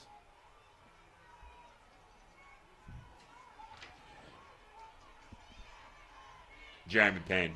Yeah, Jeremy Payne. All right, on second down and 20, Stewart drops back, steps on the goal line, now steps up, and a flag comes in as he's tackled at the 10. It's just going to be a 3-yard gain, but a flag comes in, and maybe Hightower will get bailed out with a face mask or something. No, I think it was offensive holding on one of the linemen inside. I saw one of the D linemen celebrating. I think he's going to get the call for being held. Offense, number 73. Penalty decline, third down. And actually, I think that was actually number 6, Xavier Atkins on the blitz. He's the one celebrating, so I think maybe he was held as he blitzed inside. So here we go with third down, and they need 14 yards to pick up the first down. The tight end, King, has really been there for Hightower. He caught a touchdown pass in the first quarter. He's lined up on the near side. Kearney in the slot on the near side. And Stewart poised to pass. And he gets the ball to Mikkel Reddick. First down and more. Down the near sideline. And they mark him at the 33. Big play by Hightower to keep the drive alive. That's a first down. Think of First Tire and Automotive for all your car care needs. Check them out at firsttireandauto.com. Yeah, it looked to me like they were in zone coverage. Just somebody got sucked inside and wasn't there to see that crossing route coming all the way across the field and pick it up into their zone.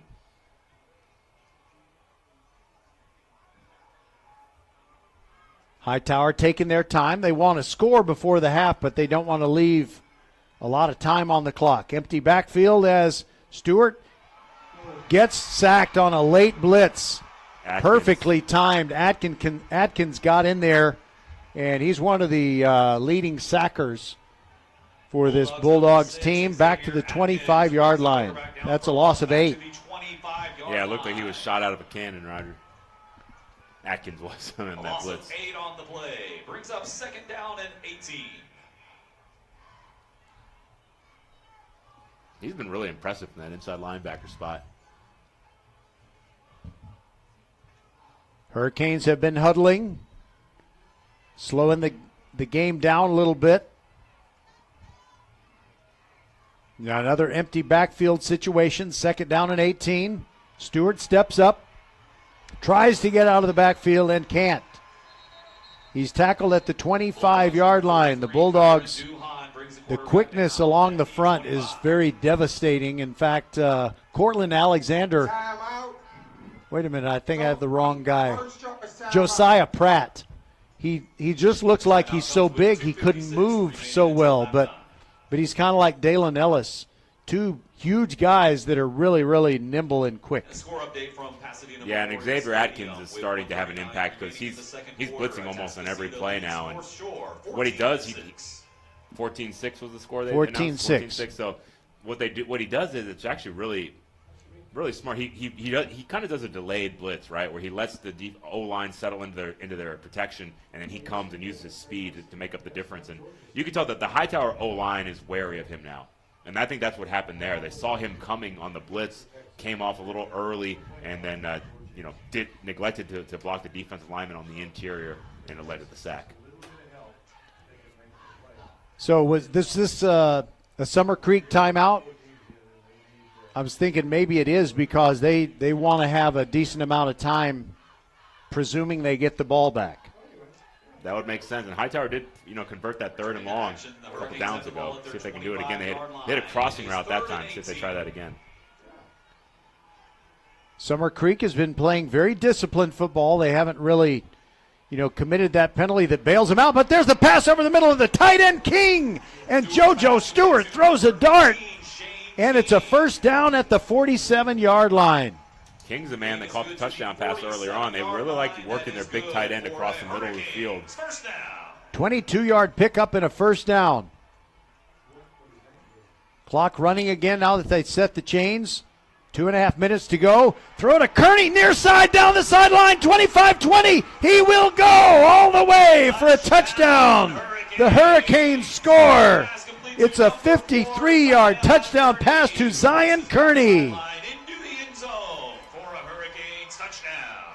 How about that, Kovo? That was awesome. There's an Oklahoma scout sitting in the end zone there on the bench, and Kearney went right up to him and high-fived him. That's saying, perfect. Offer me. That's not quite as good as the Boise State guy proposing to his cheerleader girlfriend after scoring the winning touchdown in the 2006 Fiesta Bowl, but it was pretty good. Yeah, man-to-man coverage. I'll let you narrate this. And Aguinobi, wow, how high can you kick it? Moonshot. It was a moonshot, and it was right down the middle. The extra point makes it 21-17, Hightower on top. And we'll be back with details on that Archer Volkswagen touchdown scoring drive right after this. Over the river and through the woods, playoff and holiday travel is here, and First Tire Automotive puts you first. Family owned and operated for over 25 years, helping drivers in Sugar Land and Katy. Hit the road with confidence and save big. $100 off with the purchase of 4 tires, road hazard, and installation. Free battery check and starting system testing. Check out the website, firsttireauto.com, for details and restrictions. Remember to book your appointments too. Get to one of First Tire Automotive's 4 convenient locations in Sugar Land and Cinco Ranch. firsttireauto.com. All right, technically that Archer Volkswagen touchdown scoring drive, I guess, went 86 yards, but I'm going to say 93 because at one point the Canes did have the ball at their own 7-yard line. It took 6 plays. It consumed 2 minutes, 8 seconds, and they finished it up with a 53-yard touchdown pass from JoJo Stewart to Zion Kearney. And now taking the ball at the 8-yard line, Trey Brown up the middle and dropped at the 20. Outstanding open field tackle, Cameron Reddick. It's hard to tell, Kovo, who's a better player, Mikel Reddick or Cameron Reddick? Yeah, I mean, I don't know. And is it? They're both okay. Yeah, so they both spell their last name the same way. Yeah, Reddic. There is no K there. Yeah. So I presume they're brothers. Yeah, I'd imagine so. Fiercely loyal, yet bitterly competitive. Dropping back is Thomas after the play fake. Throws far sideline, incomplete. Caleb Welch was the intended receiver, and Cade Phillips was right there elbow to elbow with him. So that stops the clock with 2:15 to go in the half, and Hightower has just regained the lead at 21-17. You're listening to VypeFortBend.com. Blake Thomas gives it to Avant. He's hit in the backfield. Ellis there. So too was Jamari Peters. And it's a tackle for loss of 1. Well, I mean, that's a tackle for a loss, isn't it? Yeah. Ellis gets up slowly, but he's all right. I think he's going to tell the training staff, okay, now he goes to a knee. We'll take a quick break and be back. 2 minutes to go in this first half and the Hightower Hurricanes leading 21-17. Archer Volkswagen showroom is open, and our team's excited to help you. Visit our sales department Monday through Saturday from 9 a.m. to 9 p.m. Or bring your car in for service from 7 a.m. to 7 p.m. Monday through Friday, and Saturdays from 9 a.m. to 2 p.m. We're closed on Sundays to rest and recharge with our families, so we can serve you well through the week. We hope to see you soon.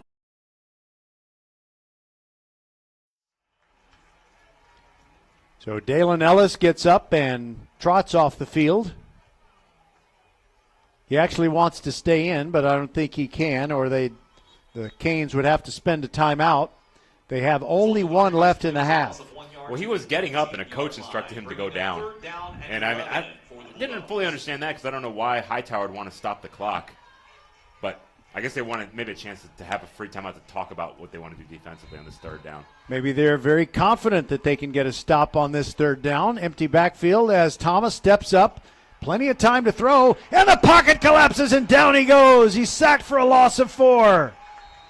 Coming in out of the secondary, Hurricanes number 23, McKee Davis. Well, Makai Davis. Yeah, there you go. I mean, that's exactly why. I mean, I was thinking, towards the end of the half, why give the offense more time? But because of their ferocity of their pass rush, they thought, hey, we're going to get this stop on third down. Hightower, third and final timeout. There's something between JoJo Stewart and Blake Thomas.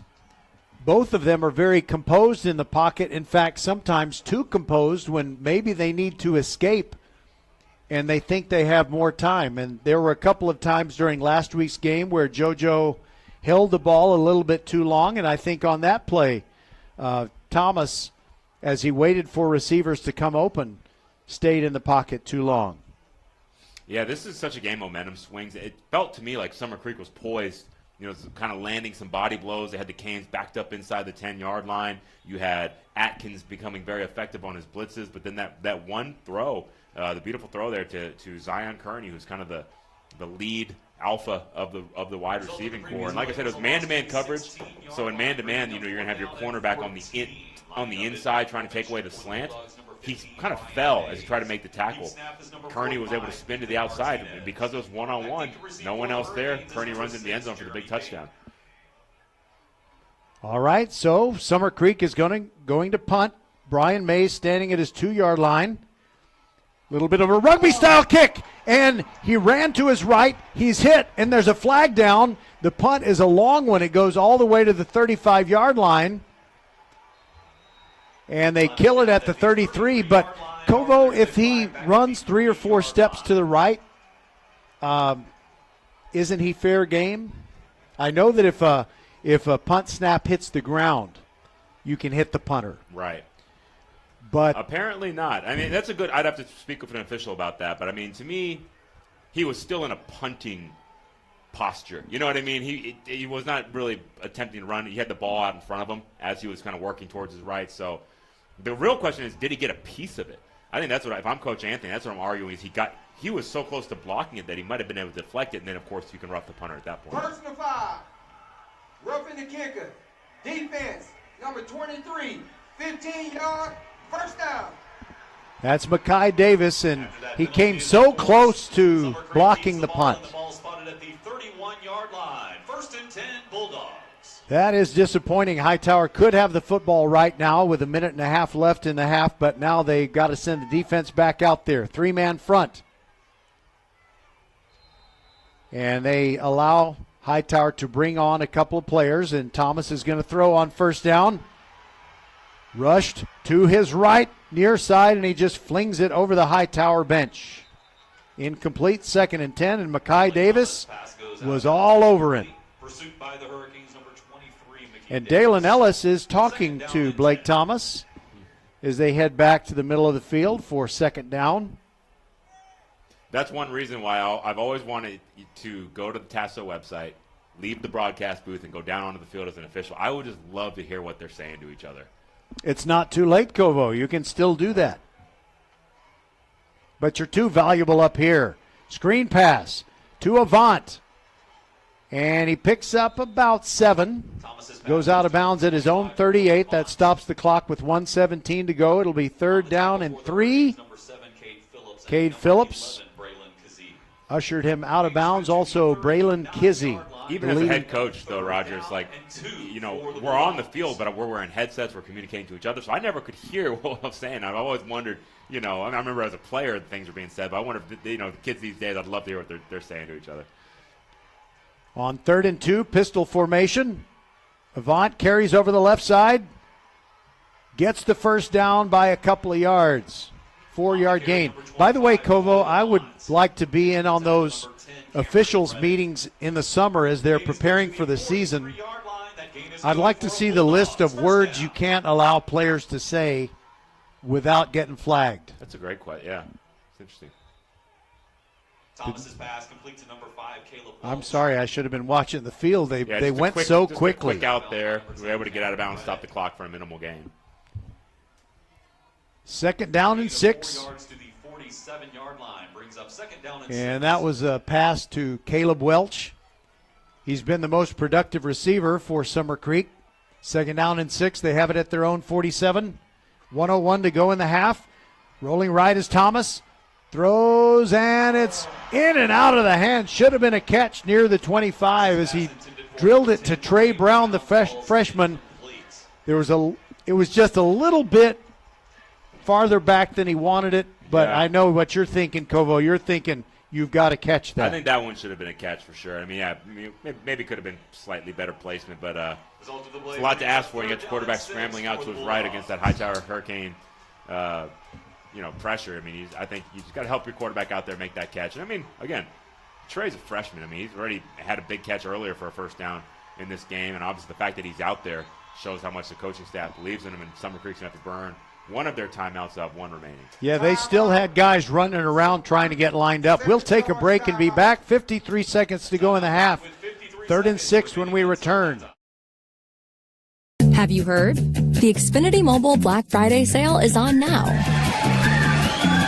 Don't miss out on a free line of unlimited for 2 years when you switch to Xfinity Internet. That's over $1,000 in savings. Plus, see how to get up to $800 off an eligible 5G phone. Join the millions who have switched to one of the fastest growing mobile services. Now through December 5th, new customers can get a free line of unlimited intro mobile for 2 years with Xfinity Fast Internet. Plus, see how you can save even more with up to $800 off the latest 5G phones. It's your chance to get connected to the fastest mobile service with 5G cellular and millions of Wi-Fi hotspots. This offer won't last. Go to Xfinity.com/Black Friday sale, call 1-800-XFINITY, or visit a store today. Restrictions apply. Taxes and fees extra and subject to change. After promo, regular rates apply to service and devices. Actual internet speeds vary. Xfinity Mobile requires Xfinity Internet. Reduced mobile speeds after 20 gigabytes of usage. Data thresholds may vary. Big play here. 3rd down and 6 and incomplete. A late throw over the middle by Blake Thomas comes up short of his tight end, Cordell Rogers. It would have been the first down, and with that incomplete pass, 47 seconds remain in this first half. Hightower doesn't have any timeouts, but they're about to receive a punt from Brian Mays of Summer Creek. And they're going to receive the opening kickoff of the second half. So, a lot of things in the Canes' favor right now with the 4-point lead, getting the ball back, and getting it back at the end of the half. They're in really nice position right now, and their defense is playing great. And I predict that Mays is going to punt this out of bounds so Jeremy Payne can't grab it and run it to the house. Or he'll punt one very short and very high, and the ball bounces inside the 5-yard line. Wow, all the way to the 2.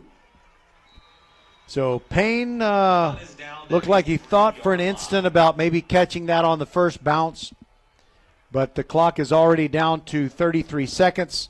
Hightower's backed way up, 97 yards away from the goal line. 1st and 10 with 33 seconds remaining until halftime. By the way, let's get an update on the Big 12 championship game, Oklahoma State and Texas. It was 42-14 Longhorns at one point, and our producer has flown the coop, Kovo. He might have gone to check the spread of food there, which is non-existent. But it was up to 49-14 at one point. All right, I think that JoJo Stewart's just going to take a knee here. He does. And Summer Creek has one timeout. I don't think they're going to use that timeout. By the way, very convenient here, Kovo, because at the south end of the field here, that's where the two teams' locker rooms are.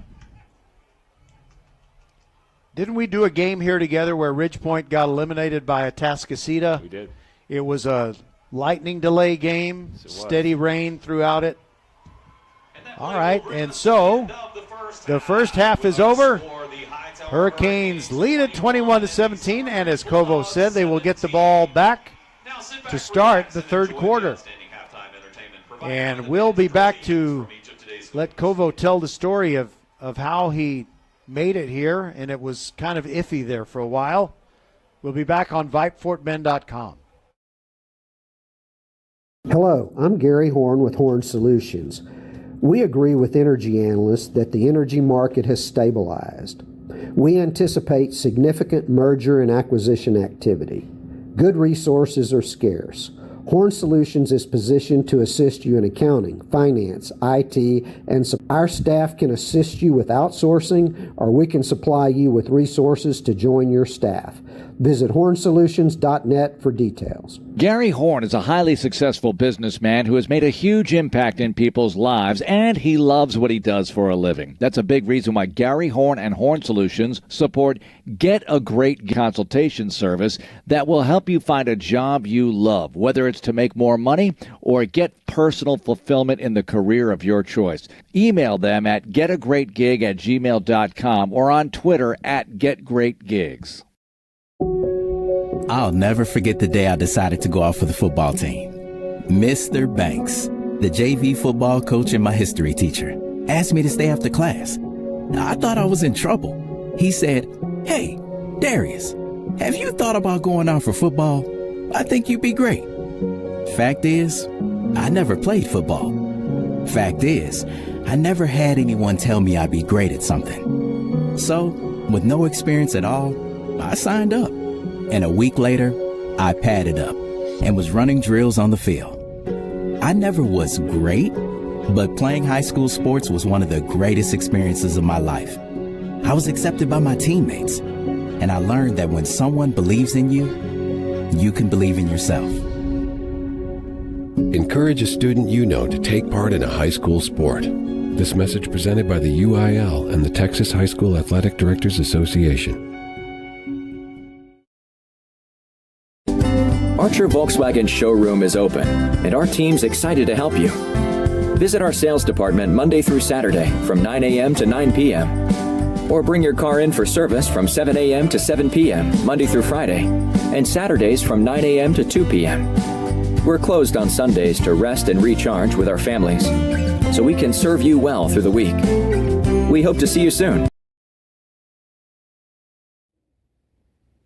Over the river and through the woods, playoff and holiday travel is here, and First Tire Automotive puts you first. Family owned and operated for over 25 years, helping drivers in Sugar Land and Katy. Hit the road with confidence and save big. $100 off with the purchase of 4 tires, road hazard, and installation. Free battery check and starting system testing. Check out the website, firsttireauto.com, for details and restrictions. Remember to book your appointments too. Get to one of First Tire Automotive's 4 convenient locations in Sugar Land and Cinco Ranch. firsttireauto.com. Have you heard? The Xfinity Mobile Black Friday sale is on now. Don't miss out on a free line of unlimited for 2 years when you switch to Xfinity Internet. That's over $1,000 in savings. Plus, see how to get up to $800 off an eligible 5G phone. Join the millions who have switched to one of the fastest growing mobile services. Now through December 5th, new customers can get a free line of unlimited intro mobile for 2 years with Xfinity Fast Internet. Plus, see how you can save even more with up to $800 off the latest 5G phones. It's your chance to get connected to the fastest mobile service with 5G cellular and millions of Wi-Fi hotspots. This offer won't last. Go to Xfinity.com/Black Friday sale, call 1-800-XFINITY, or visit a store today. Restrictions apply. Taxes and fees extra and subject to change. After promo, regular rates apply to service and devices. Actual internet speeds vary. Xfinity Mobile requires Xfinity Internet. Reduced mobile speeds after 20 gigabytes of usage. Data thresholds may vary. Over the river and through the woods. Playoff and holiday travel is here, and First Tire Automotive puts you first. Family owned and operated for over 25 years, helping drivers in Sugar Land and Katy. Hit the road with confidence and save big. $100 off with the purchase of 4 tires, road hazard, and installation.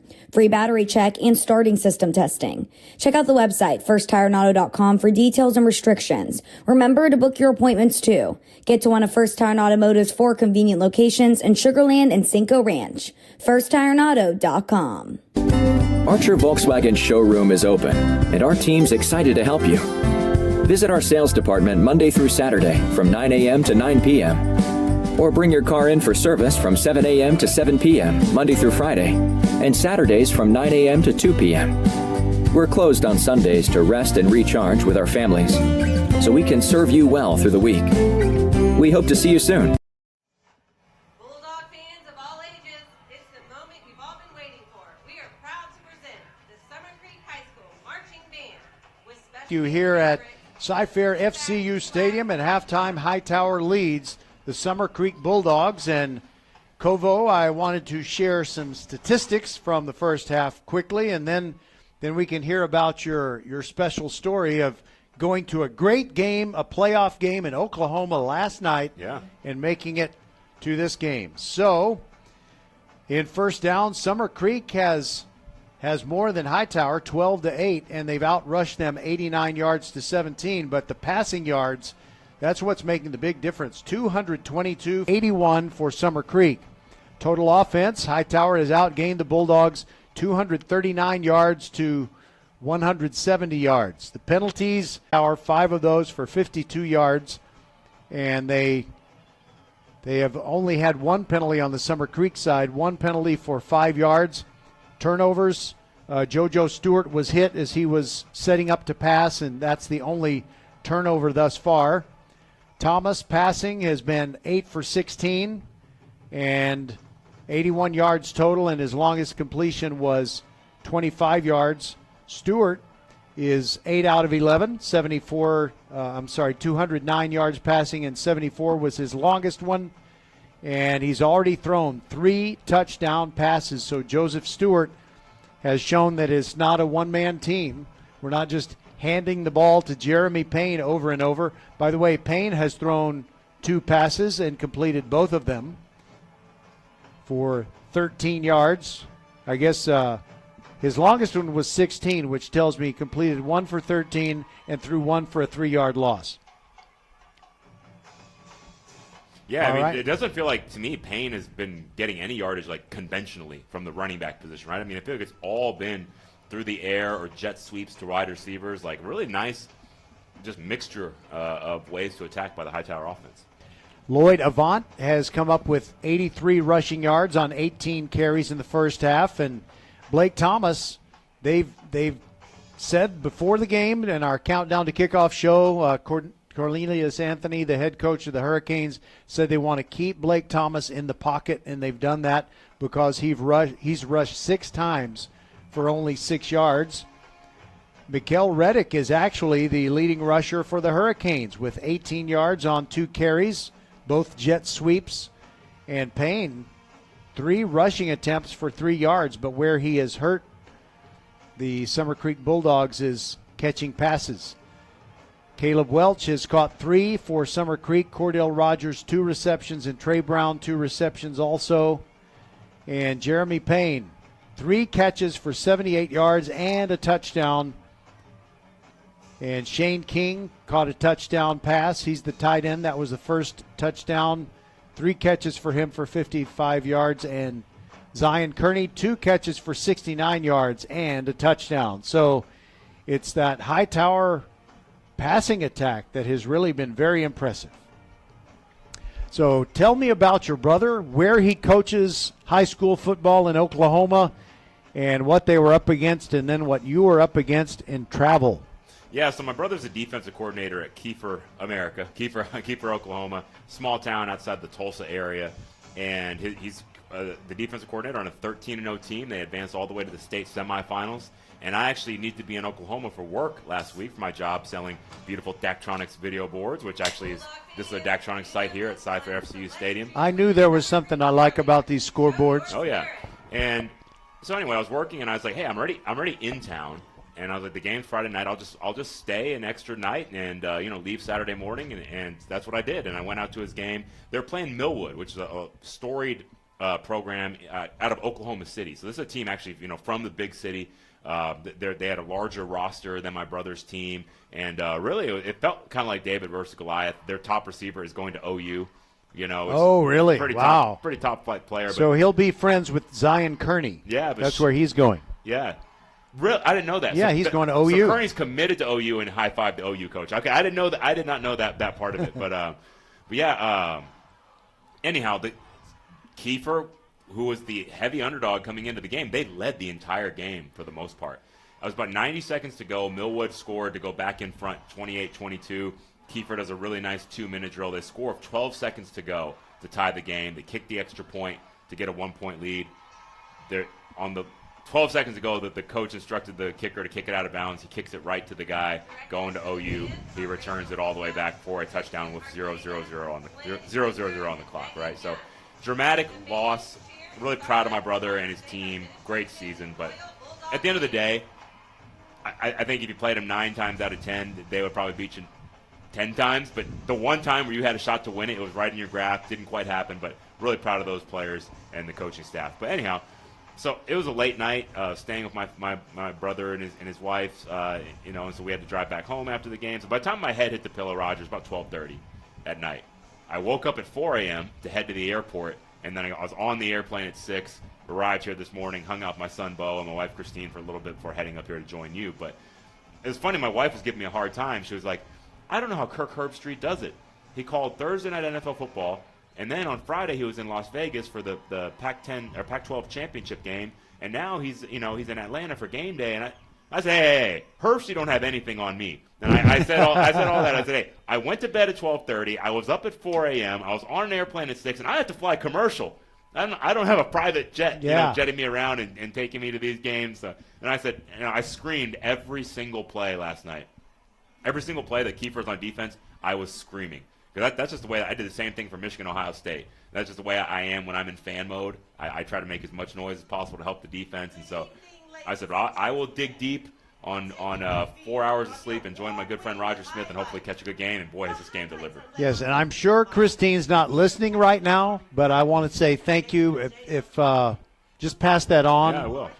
Because, she could have said, are you kidding? Just put up the Christmas decorations. That's right. or whatever. She nixed it for sure. So let's see. Let's give everybody some updates on football games, whether they are college or high school. And we thank Kevin Lovell, the visiting producer, for collecting all of these scores. They start with the Texas Longhorns. Big winners in the Big 12 championship game today. They defeated Oklahoma State 49-21. So the Longhorns have done everything that they can, and now they'll just wait for the outcomes. Can I give you a little color on that? Sure. I think you find this interesting. So I have a friend who's there, and Tony Petitti, the commissioner of the Big 12, was mercilessly booed by the Texas fans, and SEC chants were going on because early in the season, not Petitti, I'm sorry, Brett Yormark, but Petitti's the Big 10 commissioner. I'm going to get to him in a second. But Yormark, the Big 12 commissioner, basically said, we don't need you, OU and Texas, and besides, Texas, you haven't even been to the championship game in all these years. And he basically proclaimed, like, he was at a Texas Tech function when he said this and said, Texas Tech runs this conference. He was pandering to the Tech audience, but it got back to the Texas people. Of course, Texas beat Texas Tech by 50 points last week. Yeah.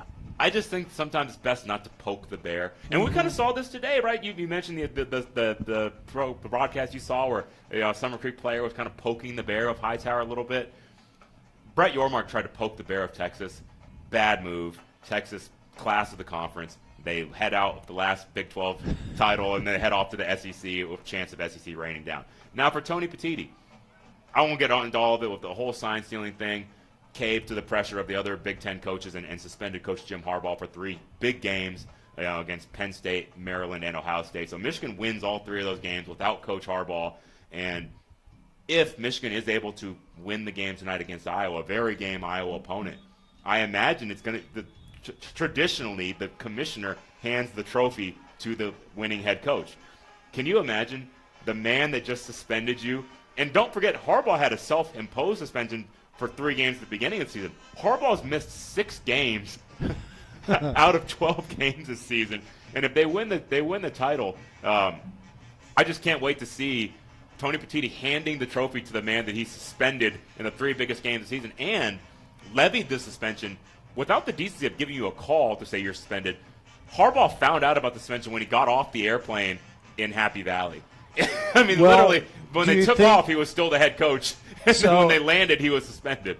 Okay, so what do you think will happen? Will they keep it above board and professional and keep from saying anything, or do you think there might be a little verbal dig of some kind? I don't think Harbaugh is going to take a verbal dig. I think he might do a little bit of a kind of puff his chest out and kind of super hard handshake kind of thing. You remember he did that to Pete Carroll in one of those famous handshakes? He's either going to kind of big time him a little bit, or he'll go the exact opposite and be super effusive in his praise, like in the post-game comments, or when he speaks, like, I could see him being, thank you so much to Commissioner Tony Petitti for his leadership, throughout the season. I could see him doing, like, over-the-top, compliments and praise of Petitti. But anyhow, I think that's the fun part about college football, that we as fans, we can all banter about and have a good time. But, I mean, I think those are 2 storylines. So Yormark already met that fate. Petitti may meet the same fate tonight if Michigan can beat Iowa. But, yeah, just funny stuff. I can think of something that really compares to it in NFL history. So you had the Raiders, who, of course, start in Oakland, and during the 80s, they moved to L.A. There were all kinds of lawsuits between Al Davis and Pete Rozelle because the NFL commissioner, Pete Rozelle, he and the owners, by the bylaws, they had a vote and said, well, you can't move your franchise unless we have enough votes to approve it. I think if all but 3 of the owners voted, yeah, you can move your team, then it's okay. But Davis said, I'm doing it anyway. I don't care. And then the Raiders win Super Bowl 15 in January of 81. They defeated the Eagles, and it was very icy as Rozelle hands the Vince Lombardi trophy to Al Davis, the owner of the Raiders. But they were very gracious. Yeah, injected into my veins, Roger. That's what I'm hoping for tonight as a Michigan fan, that we can have that moment with Petitti. But, Joel Klatt, who I'm sure you know, the former Colorado quarterback, now he's a color commentator along with Gus Johnson. It's actually my favorite duo. It's the Roger Smith and James Kovalevsky. In my eyes, it's my favorite. It's my favorite duo, man. Yeah, I like them too. I think they're good. Klatt was on the Colin Cowherd show, and as far as all the talking heads that are out there, Colin Cowherd's my personal favorite. I didn't used to like him, but my dad is a big fan, so anytime I go over there to stop by, he's always talking about what Cowherd said. And I started watching a little bit. Actually, I find Cowherd tolerable, and even I'm starting to like a lot of what he has to say. But anyway, Joel Klatt brought up something that I'd never heard this opinion before. He brought up, and I've always wondered, why are the suits in college football so after Jim Harbaugh? Like, what is it about him that sets everybody off? They don't like khakis. They always say he's kind of like, whatever, he's different, he's kind of outspoken, this. I don't think, is it? Yeah, I get that, but at the end of the day, is it that big of a deal? Klatt brought up a big point. Harbaugh is the only one that is saying that we should share revenue with the players. Think of it. He's the only major Power 5 coach that I've seen go on record and say revenue should be split with the players. He's the only one. He's a disruptor. And that's what Klatt and Cowherd were saying, and that's what Al Davis was. Yeah. They like predictability, and I say they, I'm talking about the powers that be, the people, the faceless, nameless people that we don't even know about that are so high up that are calling the shots. They like predictability. They like nothing that's disrupting their cash flow. Yeah, they don't like someone going rogue the way that so Harbaugh, whenever he's saying all this, that's going to definitely dip into the profit if you're going to split revenue with the players, which you've never had to do. And so he's advocating that. And so that's like, Joel, that is it. That is why they're finding these things to come after him for so mercilessly. They're trying to discredit him. They want him to seem like a loon, like a cheater. And so whatever he says, Johnny Sixpack, who's watching and listening, can say, oh, he's crazy. When really, 19 million people watched that game that I was at, Michigan versus Ohio State. Jimbo Fisher is being paid $76 million not to coach. So when you have that kind of money that we're talking about, and the coaches and the executives are racking in all this money, I'm starting to really see the argument of Jim Harbaugh and the players. By the way, Kevin Lovell, our producer, looks like he has something to say. Kevin, if you do, pick up that microphone and you can just tell us what's on your mind. This is Kevin Lovell, my friend of, 25 plus years? No, longer than that. About 30 years. Coming to the games. But Tavondre, this goes back to the Big 12 discussion in Texas. Yeah. Tavondre Sweat caught a touchdown pass and then gave the Heisman pose. Yeah. So wrongly with a foot up. With a foot up. But Desmond Howard. And then Yormark, he got roundly booed. Yeah. After the game, and the Texas fans were chanting SEC. Yeah. So at any rate, it's don't you love college and high school football? Yeah, I couldn't agree more. And it's just talking about all this stuff, which doesn't really matter at the end of the day. The stuff it's fun, right? We love it. All those of us that are wired this way, and it's been great. I mean, I'm having so much fun with you guys tonight this afternoon watching this game, and then I get to go home and I get to watch the Big Ten title game and hope for a Michigan win. And obviously, I also like Texas. I lean more Texas than A&M in my proclivities as a fan here in the state. But I'm excited to see A&M and UT reignite that rivalry, and I think it's going to be good for college football. I just wonder how much of a game Iowa will give Michigan. Meanwhile, Texas fans are cheering wildly for Louisville. They've got to have Louisville win or they're out. I'll put it this way, man. I don't know how it'll shake out, but Texas, to me, they showed like we are a college football playoff caliber team today. And, they left no doubt. We'll see what Florida State can do. By the way, I wanted to give these score updates. Allen and North Crowley are in a barn burner. It's in the fourth quarter. North Crowley leads Allen 28-24, and I believe Allen is in Region 2, if I'm not mistaken. So, yes. Region 2 of Class 6A, Division 1. Of course, they're in Division 1. They got about 8,000 kids in their school. It's ridiculous. Westlake and Lake Travis in, I think it is Division 1 of Class 6A. Westlake and Travis in Region 4 of that class, and it is 7-0 Westlake over Travis at halftime of that game. So I guess the winner of that one would play either North Shore or Atascocita next week. And the score that we have at halftime is Atascocita 14 and North Shore 6. Meanwhile, in Region 2 of Class 6A Division 1, it is Spring Westfield hanging in there against Duncanville. Our latest score is 14-6 in the first quarter. Man, I hope the Westfield Mustangs can somehow defeat the Duncanville Panthers. It's now 28-6. Duncanville. Oh, you're killing me, Kevin. So the tide has turned. The tide has turned. My goodness. And one other update, North Crowley 35, Allen 30 in the fourth. Oh, man. I wish we could transport ourselves there just for a few minutes. All right, we'll take a break. Only 2.5 minutes to go before the game resumes. The Hightower Band is still on the field entertaining everyone. And it is 21-17. Hightower leading Summer Creek, trying to get into the state's Final Four in each of the classifications. So the Hurricanes are leading the Bulldogs 21-17. Cibolo Steel is, who is it that they're playing in the other regional final, the Region 4 Regional 4 final? I think Kevin is looking at his screen. We'll sort that out, and we'll be back. Hightower leading by 4 and getting the ball first in the third quarter on VypeFortBend.com. Have you heard? The Xfinity Mobile Black Friday sale is on now. Don't miss out on a free line of unlimited for 2 years when you switch to Xfinity Internet. That's over $1,000 in savings. Plus, see how to get up to $800 off an eligible 5G phone. Join the millions who have switched to one of the fastest growing mobile services. Now through December 5th, new customers can get a free line of unlimited intro mobile for 2 years with Xfinity Fast Internet. Plus, see how you can save even more with up to $800 off the latest 5G phones. It's your chance to get connected to the fastest mobile service with 5G cellular and millions of Wi-Fi hotspots. This offer won't last. Go to Xfinity.com/Black Friday sale, call 1-800-XFINITY, or visit a store today. Restrictions apply. Taxes and fees extra and subject to change. After promo, regular rates apply to service and devices. Actual internet speeds vary. Xfinity Mobile requires Xfinity Internet. Reduce mobile speeds after 20 gigabytes of usage. Data thresholds may vary.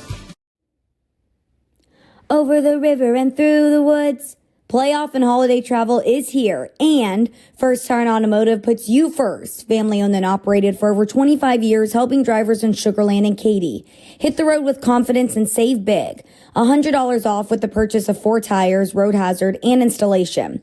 Free battery check and starting system testing. Check out the website, firsttireauto.com, for details and restrictions. Remember to book your appointments too. Get to one of First Tire Automotive's 4 convenient locations in Sugar Land and Cinco Ranch. firsttireauto.com. Archer Volkswagen showroom is open, and our team's excited to help you. Visit our sales department Monday through Saturday from 9 a.m. to 9 p.m. Or bring your car in for service from 7 a.m. to 7 p.m. Monday through Friday, and Saturdays from 9 a.m. to 2 p.m. We're closed on Sundays to rest and recharge with our families, so we can serve you well through the week. We hope to see you soon. A game without a crowd is just a scrimmage. A performance without an audience is just a rehearsal. Without your presence, high school sports and the performing arts aren't possible. Ensure that these essential extracurricular activities continue to enrich the lives of students in Texas. Purchase a ticket to your local high school's game or performance. This message presented by the UIL and the Texas High School Athletic Directors Association.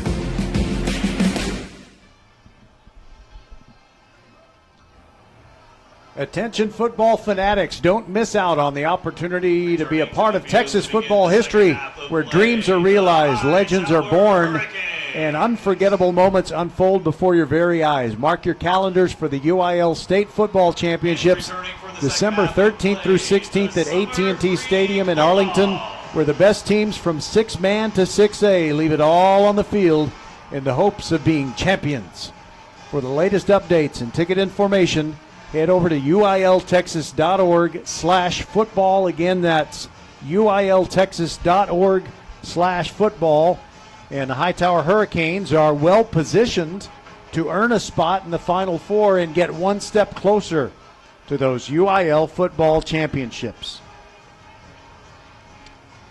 The teams have returned to the field, and Hightower gets the football first to start the third quarter, and Summer Creek knows they're in a tougher game than they've played in quite some time. I'm going to say longer, since they played North Shore and only lost that one 31-21. That was their only loss.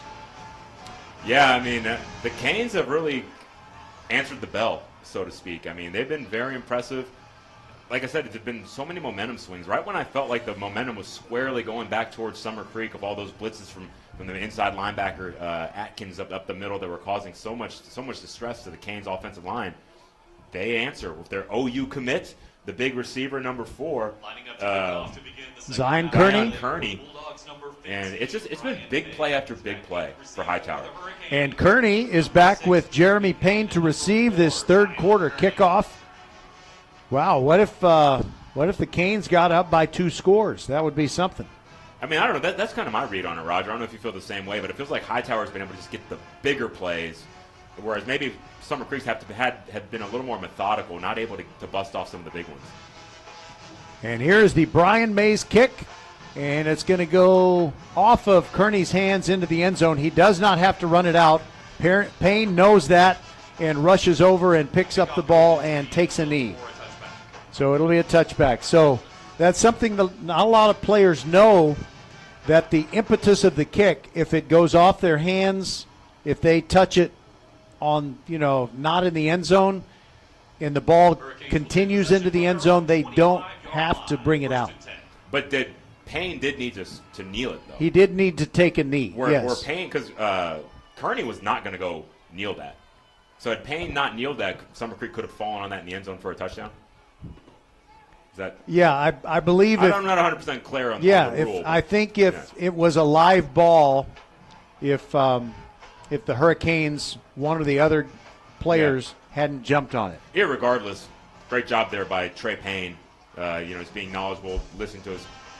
I keep calling him Trey Payne. I'm sorry, Jeremy Payne. My apologies. Well, if there are 3 Jeremy Paynes, look out, football world. Yeah. But yeah, I mean, great job there, and it's going to give him a nice starting field position here at the 25. All right, so how will the adjustments work out? JoJo Stewart at quarterback, the poised junior, drops straight back, and he wants to throw on the first play. Near sideline, intended for Kearney, and it is at a pick. The Hightower coaches are saying the ball was juggled, and it is a pickoff by these Summer Creek Bulldogs. William Hill on the very first play came over, and that ball just had a little bit too much air under it. We're getting to look at the replay, and we can't really see his feet, so we don't know for sure if that was. I think it was an interception. Yeah. At least live, Oh, that's a revolting development on the first play of this third quarter, and there goes Avant straight up the middle, picks up about 4, carrying the ball from the 46 of Hightower to the 42. We're going to get another look at it here, Roger. From maybe a different angle. I think he got a foot down. Yeah, I did. I don't know if I saw the juggle that the. Yeah, the coaches were trying to sell the officials on the juggle. That was actually a 6-yard gain on the previous play. That one is another give to Avant over left tackle, and he picks up a yard, maybe 2. Makai Davis. Looks like Davis has been spying on Avant all day. And he holds him, well, that's actually no gain. 3rd and 4. Avant in motion, and Blake Thomas wants to throw, and he finds his tight end. It's Cordell. And it's a first down inside the 30 to the 28. Cordell Rogers. That was actually the Welch on that one, Roger. Oh, okay, sorry. To the inside run game. Several runs in between the tackle. That very first one, I saw a big double team between the center and left guard. So they're firing off the ball right now. See if they can keep it going. No tight end in this particular formation. Thomas, a little by Cameron Reddick, who prevents a touchdown, but it is a first down. One of the heaviest hitters I think I've ever covered, Roger. I mean, he has laid the hat several times tonight. 8-yard pickup, just enough for a first down, and they are in the red zone. 1st and 10 at the 19-yard line.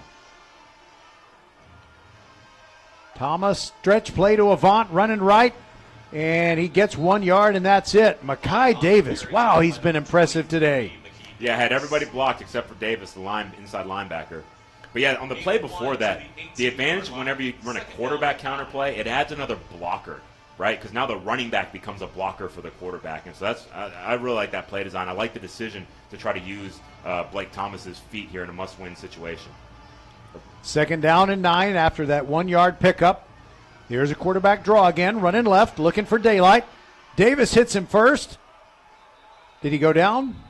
I think he was down. Okay, I think he was down. Braylon Kizzy finishing it off, but Thomas was still moving like he thought maybe I don't think the official hadn't seen his knee hit the turf. Right. Just a second. Is that Allen over North Crowley or North Crowley over Allen? No, it's good. I'm sorry. Yeah. So it's going to be 3rd down and 7. Kevin Lovell is providing some score updates of other playoff games. We'll get them to you when we can, but right now it's 3rd down and 7. Fake handoff. Thomas rolling to the right, being pursued. Throws near the sideline to Avant, and he's hit immediately. Makai Davis, Thomas's pass completes to number 20, the spy who loved football. And so that's a no gain. It's 4th down and 7. No gain on the play, ball spotted at the 15. North Shore has taken the lead on Atascocita. It's 20-14 in the 3rd quarter. Wow. And now it's going to be a Brian Mays field goal attempt to try and get Summer Creek within 1 point. He's 6 for 10 on field goals this year. This is a 32-yarder from the right hash mark. The kick is in the air. It is good. We've got a 1-point game, 21-20.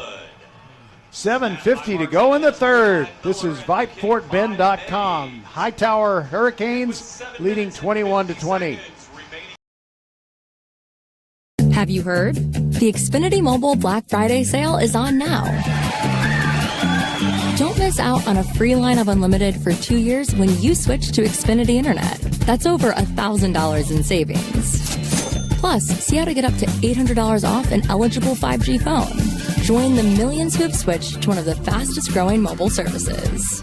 Now through December 5th, new customers can get a free line of unlimited intro mobile for 2 years with Xfinity Fast Internet. Plus, see how you can save even more with up to $800 off the latest 5G phones. It's your chance to get connected to the fastest mobile service with 5G cellular and millions of Wi-Fi hotspots. This offer won't last. Go to Xfinity.com/Black Friday sale, call 1-800-XFINITY, or visit a store today. Restrictions apply. Taxes and fees extra and subject to change. After promo, regular rates apply to service and devices. Actual internet speeds vary. Xfinity Mobile requires Xfinity Internet. Reduced mobile speeds after 20 gigabytes of usage. Data thresholds may vary.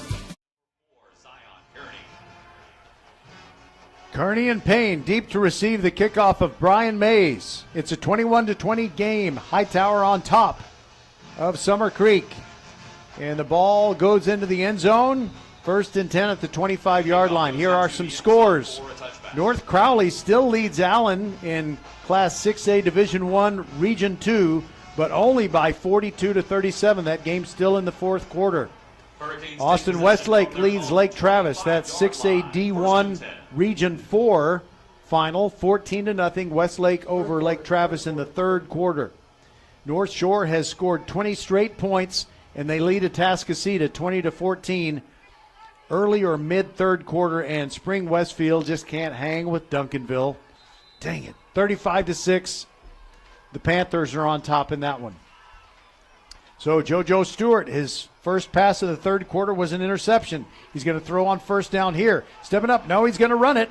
And he jukes a man, gets across the 30, 35, far sideline, and slides down with a first down after a 12-yard pickup to the 37.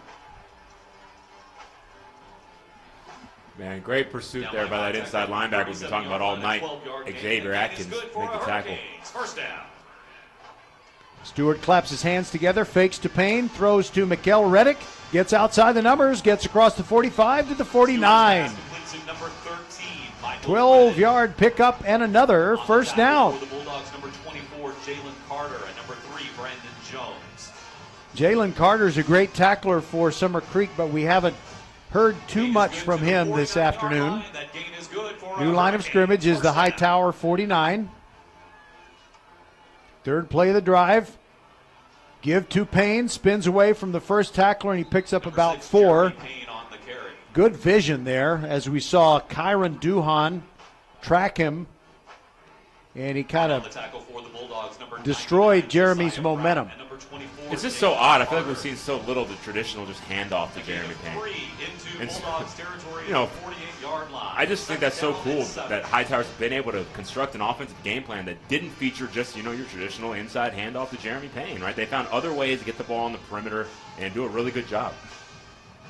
And they had another strategy late in the game against C.E. King that I guess if it becomes relevant based on the situation, I'll let you know. Keeper by Stewart, faked it to Payne, slides down at the 44-yard line of Summer Creek, and that'll set up a 3rd down and 3. And on the tackle for the Bulldogs, number 24, yeah, I'm thinking 4-down territory here, right? I mean, you're across the opponent's 45-yard line. You have the lead, so you could trust your punter to try to pin inside the 10 or the 5, but I think Coach Anthony has the mentality, like you said, he came here to win. They feel like it's us versus it's them versus themselves. I think they're going to go for it on a 4th down if necessary. I would think so too. Fake to Payne, keeper by Stewart, and he just got back to the line of scrimmage, and that's it. Big celebration by Caleb Walker as he makes the tackle, and he might have basically lost half a yard. So it's 4th and 4, and it now appears that they're going to punt it away, but remember, Jeremy Payne is the punter. Yeah, he's always live for a fake. But That does change the calculus a little bit to lose that yard. I think they were anticipating, hey, maybe we're going to pick up 2 yards here and have a fourth and very short. I think they would definitely have gone for it at that point. And Payne threw 2 passes in the first half, completed both of them. But he does punt it away here.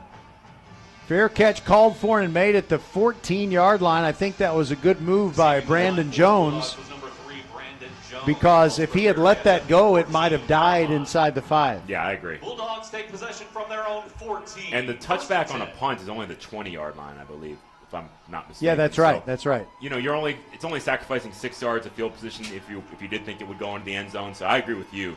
I'd rather have it at the 14 than the 1. You know what I mean? Over getting it at the 20 and risking being at the 1. Yeah. That makes sense.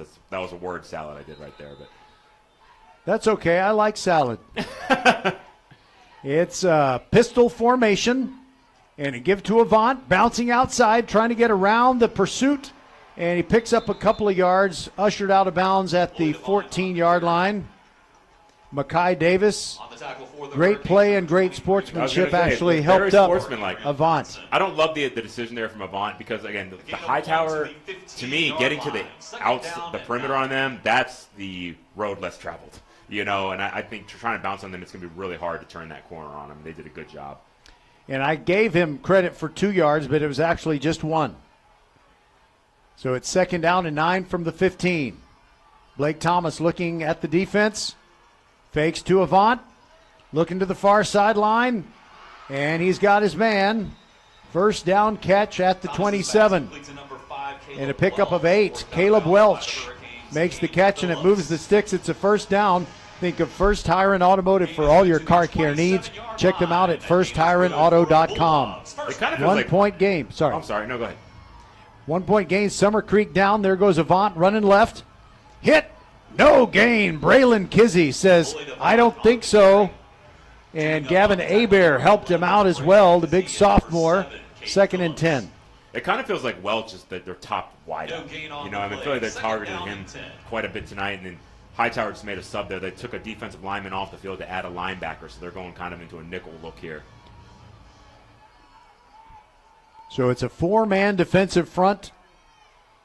There's a throw to the sideline, and it's Cordell Rogers who slips as he makes a cut back to the inside, and I think if he had not slipped, he might have been able to make the first down. Yeah, both he and the defender slipped. And, I mean, you did mention that misting kind of rain.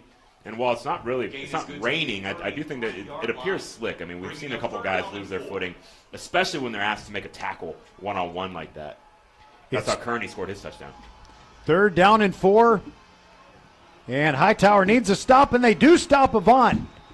2 yards shy of the first down. It'll be 4th and 2 at their own 35. They wouldn't go for it in this situation, would they, with just a 1-point game? I find it unlikely, especially this early. You know, you still got 3:52 left in the third quarter.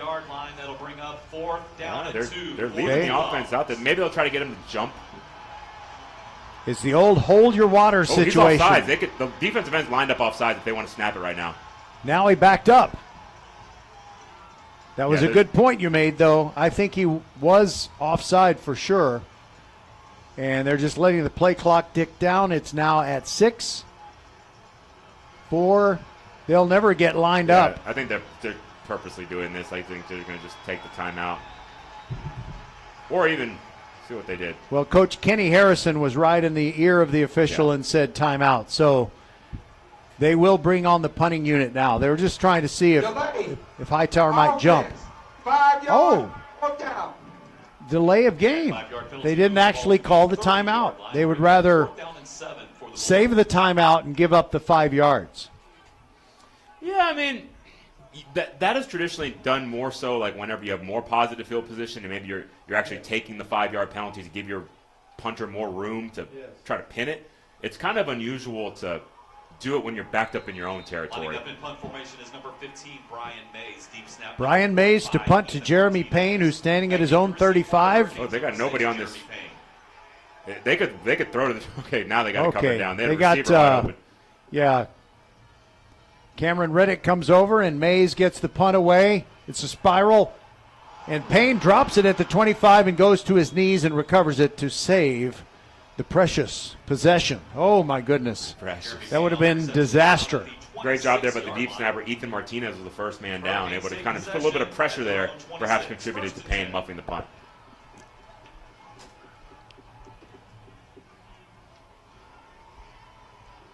So Hightower has done nothing really offensively except 2 or 3 first downs, enough to get into Summer Creek territory.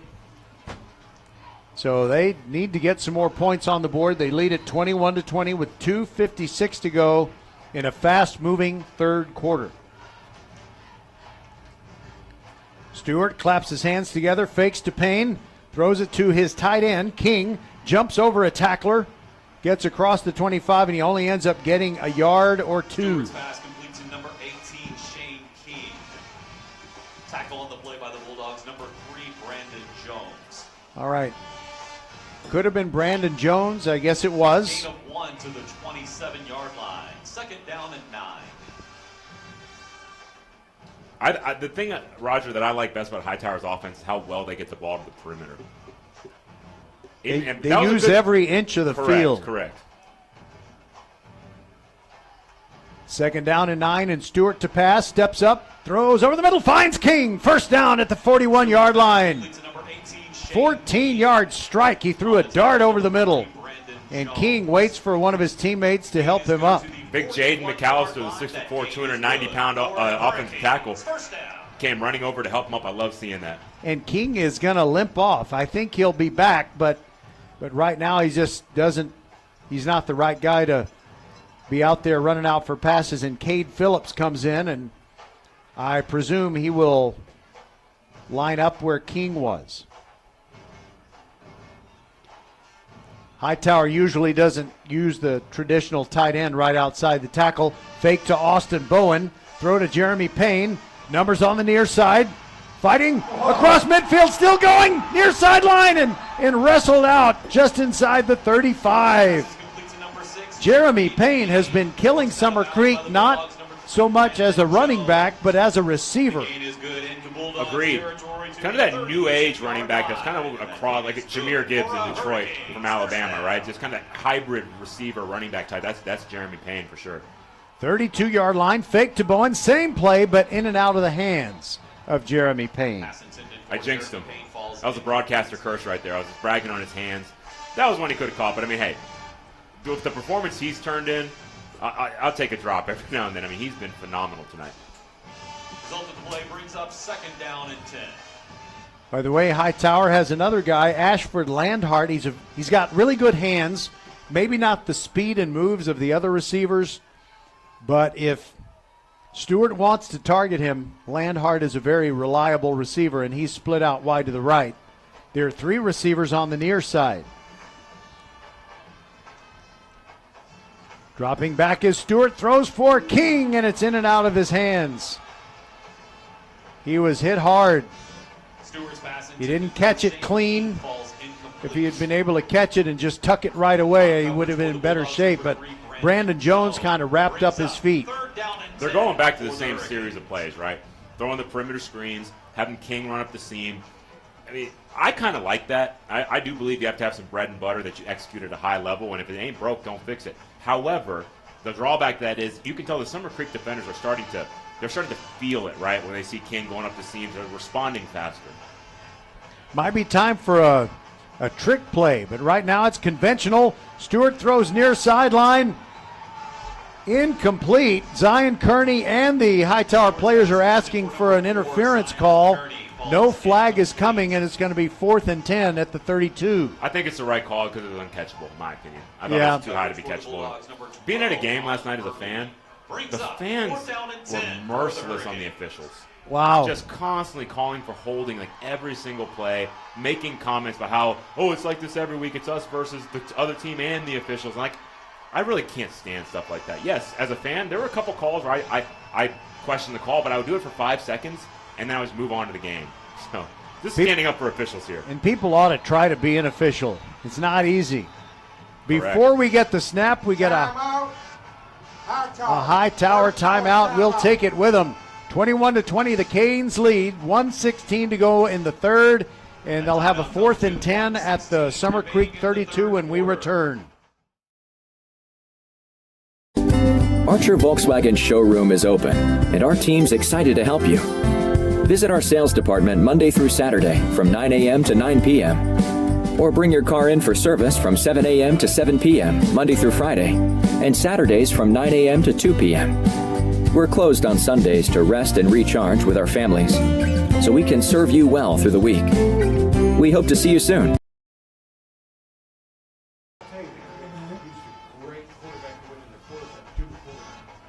Oh, yeah. We are back. He got hurt. When I saw that guy, he's the real deal. So Hightower has, I guess this is the biggest play of the game thus far, Kovo, 4th and 10. And, you know, Aguanobi is really good at deep kickoffs, but they haven't asked him to kick any long-distance field goals. And this would be a 49-yarder if they tried it from here. So they're just going to trust their offense.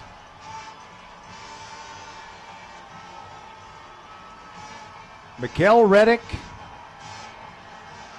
is split widest to the right, and Stewart drops back on 4th and 10. Throws it, looking for Kearney, a little bit behind him and incomplete near the 15-yard line. He was open on the post pattern, but the Hightower defense has had a few minutes to rest while they were watching the offense move the ball into Summer Creek territory. 32-yard line, 1st and 10. What game of inches, right, Roger? It sure is. I mean, just a little bit different with the direction of that pass, and it could have been a touchdown. There goes Avant running left. Oh! He fumbled. The ball is loose, and it's a bug on the rug, and the Hightower Hurricanes have recovered. Who has the football? Mackay Davis makes the play, and it really wasn't a forced fumble, Kovo. Avant was just, I don't know, maybe switching hands or something, and the ball squirted out. It might be a little bit slick with the minor drizzle that we have here.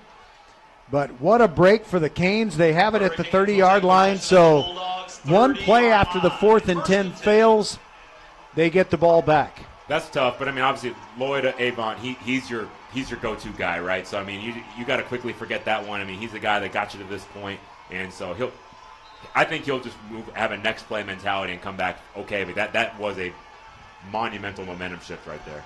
Will JoJo Stewart throw deep on 1st down? He gives it to Payne straight up the middle, fighting forward, gets about 5, and he got kind of a break as the Josiah Pratt kind of slung him forward. And I can't stress enough how difficult this is for a defense, Roger. That emotional rush of getting a 4th down stop, you go off to the sideline to celebrate with your teammates, you sit down, you pop your cap off, you take a swig of water. Within one play, defense, you're back up. I mean, get back out there. That is difficult. And we've got one-on-one coverage on the near side, Zion Kearney. Can you identify the DB here on the near side? I'm not sure who it is. 12. 2nd down and 6. Give to Payne, trying to bounce outside. He's tackled for a loss of 1. Summer Creek fired up, and well, they should be. Jalen Carter with a tackle for loss. It's going to be 3rd and 7. And this is where, in my mind, I start thinking about, what am I in field goal range, right? The ball's at the 27-yard line, so that would be, like a 44-yard field goal, give or take. And you have some time to think about the quarter, but I think Coach Anthony is making those calculations in his head, right? Like, if the 4th down does come up, where am I comfortable kicking it? If we don't kick the field goal, you imagine you're probably too close to punt it. So I'm assuming it's either going to be field goal or 4-down territory here. A lot to think about. 12 minutes to go. We'll be back. Hightower by 1, 21-20. Have you heard? The Xfinity Mobile Black Friday sale is on now. Don't miss out on a free line of unlimited for 2 years when you switch to Xfinity Internet. That's over $1,000 in savings. Plus, see how to get up to $800 off an eligible 5G phone. Join the millions who have switched to one of the fastest growing mobile services. Now through December 5th, new customers can get a free line of unlimited intro mobile for 2 years with Xfinity Fast Internet. Plus, see how you can save even more with up to $800 off the latest 5G phones. It's your chance to get connected to the fastest mobile service with 5G cellular and millions of Wi-Fi hotspots. This offer won't last. Go to Xfinity.com/Black Friday sale, call 1-800-XFINITY, or visit a store today. Restrictions apply. Taxes and fees extra and subject to change. After promo, regular rates apply to service and devices. Actual internet speeds vary. Xfinity Mobile requires Xfinity Internet. Reduce mobile speeds after 20 gigabytes of usage. Data thresholds may vary. The fourth quarter begins. Stewart to throw. Whips it out there to Jeremy Payne near the sideline. Breaks a tackle and dives forward to the 23. Doesn't get the first down. He's about 3 yards short. It'll be fourth down. And they're bringing in big people, so I think this is the field goal. They're bringing in Aguanobi, yeah. Okay, Roger, so where are we at? We're at the 24-yard Okay, it's going to be a 41-yard field goal attempt for Alex Aguanobi, the 6'5 senior. He's got a twin brother, Andres Aguanobi, also 6'5. There's a slight tailwind. Just a little bit, yeah. Land hard to hold. The snap and hold look good. The kick has plenty of distance, and it is good. Hightower restores the 4-point lead. It's 24-20. We'll be back on VypeFortBend.com. 11:46 to go. Hightower trying to be into the state semifinals. We'll be back. Over the river and through the woods, playoff and holiday travel is here, and First Tire Automotive puts you first. Family owned and operated for over 25 years, helping drivers in Sugar Land and Katy. Hit the road with confidence and save big. $100 off with the purchase of 4 tires, road hazard, and installation. Free battery check and starting system testing. Check out the website, firsttireauto.com, for details and restrictions. Remember to book your appointments too. Get to one of First Tire Automotive's 4 convenient locations in Sugar Land and Cinco Ranch. firsttireauto.com. Alex Aguanobi with the longest field goal of the year by him, 41 yards. And now he tees it up to kickoff, and Hightower will try to protect this 24-20 lead. The winner of this game is going to be playing at McLean Stadium on the campus of Baylor University next Saturday at 4 p.m. against either Westlake. No, I'm sorry, that's Division I. It's Cibolo Steel or Dripping Springs. And Aguanobi's kickoff goes into the end zone. Touchback, it'll come out to the 25. And the Hightower defense has been very solid against these Summer Creek Bulldogs. Can they keep it going for another 11 minutes and 46 seconds? Aguanobi was celebrating. I think it was assistant coach Marcel Bates. They do kind of a celebration. It's basically kind of like the old chest bump, but they simulate like they're doing a windmill dunk. I've never seen a kicker of so much swag. I mean, I love it. Aguanobi, man, very impressive. Made 41 yards look easy. He's great on kickoff as well. 2 running backs in the backfield. Blake Thomas hands it off. There goes Avant, hard over the right side, and he gets a yard. That's about it. Avant is the definition of what they call a workhorse running back in the NFL. I mean, it's always him. The backup rarely has gotten in, if I can remember at all. I mean, I feel like he is the man that they are going to just, use him all the way down. He's going to be very, tired after this one because he's played hard today. You ride that old nag till it drops, or till he drops. I guess if it's a nag, it would be a female horse, though, right? I don't know. You don't have a lot of horse experience. I don't have any kind of ag experience. 2nd down and 8. And stepping up is Thomas, still scrambling around. Can't get out of the backfield. Dalen Ellis on his back. Crushes him for a sack of 2 yards. And Makai Davis up there saying, throw it down, big man. 3rd down and 11 for the Bulldogs. Oh, this is a big play. If Hightower can get a stop and a score, they'd be in really good shape. I've been so impressed by this Hightower defense. There is not a lot of space for Summer Creek to operate. Now the snap to Thomas. Rolls to the right, looking far sideline, throws, and it's incomplete. No coordination at all with his receivers. He kind of threw it halfway between 2 potential targets.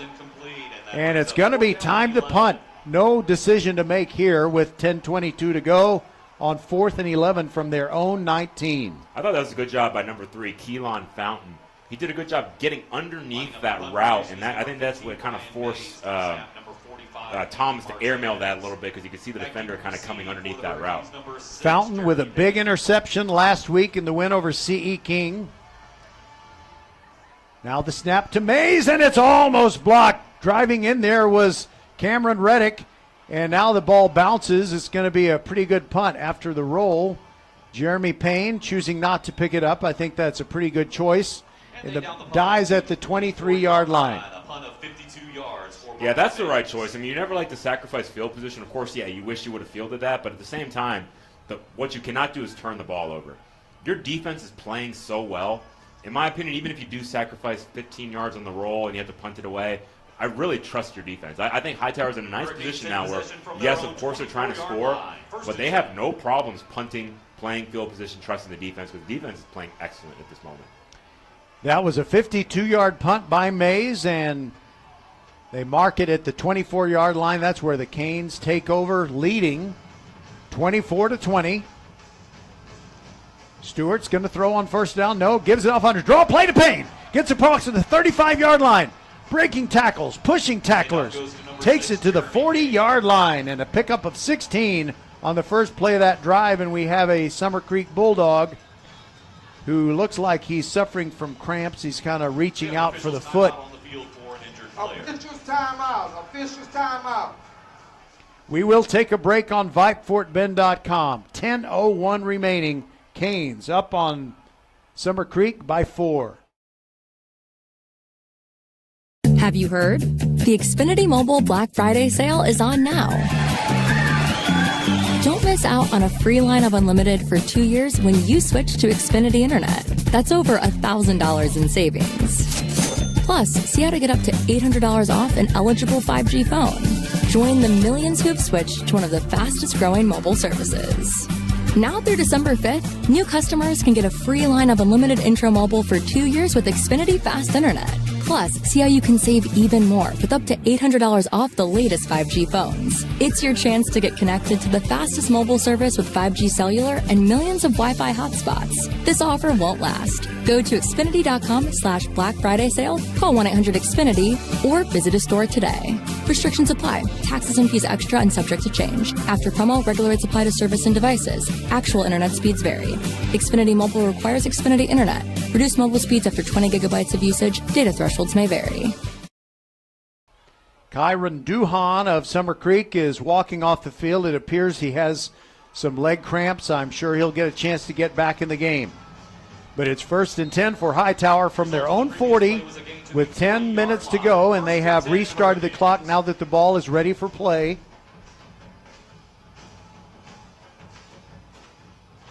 JoJo Stewart with Payne to his left in the backfield.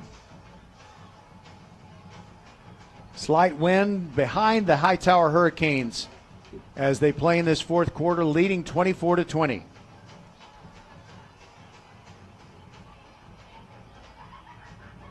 Here goes a man in motion. It's Landhart, and now it is Payne trying to run right. He backtracks. He redirects himself and gets a gain out of it. A pickup of 2 yards when it looked like he could have lost 4. That's what I call a Barry Sanders run, Roger. Yeah. The classic turning a 3-yard loss into a 3-yard gain. You are the Michigan man. By the way, I just, looking back, I wish Sanders had not retired as early as he did.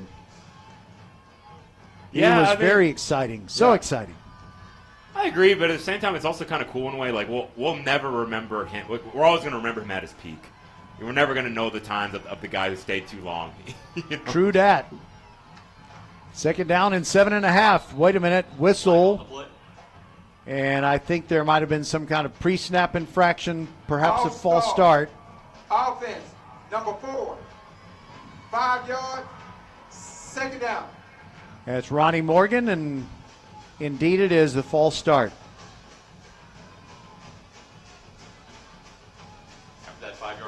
Yeah, as coaches, we never like it when a wide receiver gets a false start penalty because, again, they have the advantage of being able to be, in an upright position looking into the ball, and they should see the snap and take off at that time. Hightower fans, if the Hurricanes hold on here and get the victory, we will be coming your way at 3:45 p.m.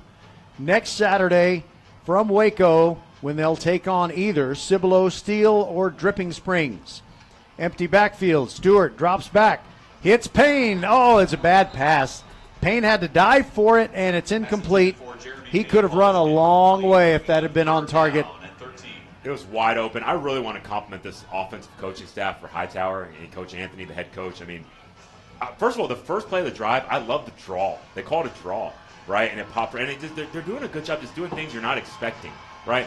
It's so often we see it's 3rd and long, they run the draw, get stuffed, right? I mean, because you kind of expect it. I love that call on first down. I love how they're kind of taking advantage of these times when Summer Creek is chasing receivers across the field. Just swing Payne out there. That would have been a huge gain had they completed it. 3rd and 12 and a half. Stewart flushed. He's going to run. He won't get anywhere near the first down as the very agile but large Josiah Pratt spins him down at the 42. It's just a gain of 3, and they'll have to punt it away. Here's the question.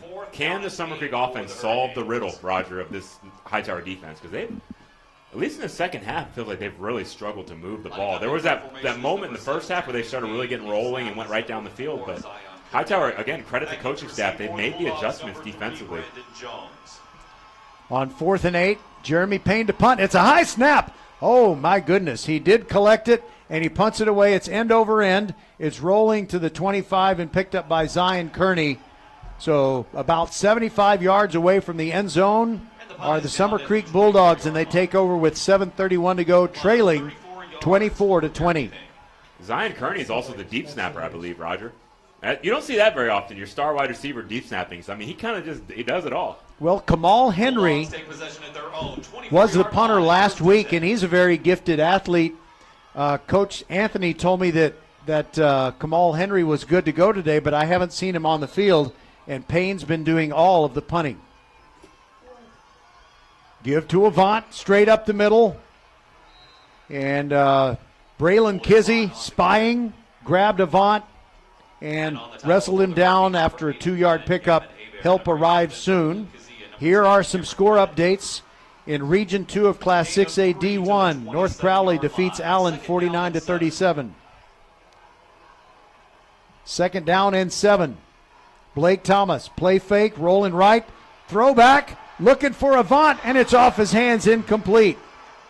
Braylon Kizzy was there, and he's kind of making that incomplete sign, but he was lucky that was dropped. Yeah, but he was the guy that so many times when you try to run that wheel route up the backside, it's just wide open. His awareness to at least get in the vicinity, even though you're right. Avant could have come back to that, and he fell. Kizzy fell. It could have been a big game. His presence, I think, is what led to the drop from Avant. He was right there. Correct. So he wasn't running free. And now it's 3rd and 7. Avant goes in motion, empty backfield. Thomas stands strong, throws over the middle, and it's picked off by Hightower. It is picked off. It is Michael Amy. He's down the near sideline, 10, inside the 5, fighting, touchdown, pick 6, Michael Amy. Pick 6 by number 21, Mike Amy. Wow. Wow, that was amazing. There were 2 DBs closing in as that pass came over the middle. Amy swiped it, kept his balance, kept on running, and he took it into the end zone. It's a 2-score game, 30-20, and now Aguinobi will come on and try to add the extra point. Amy, what you want to do? How about a pick 6? By the way, Zion Kearney, is he the deep snapper? That's what I was saying. Yeah. Your stud receiver who's going to Oklahoma is the deep snapper. Landhart will hold it for Aguinobi. The kick is up. The kick is good. 6:46 to go. It's 31-20. Hightower on top of Summer Creek. This is VypeFortBend.com.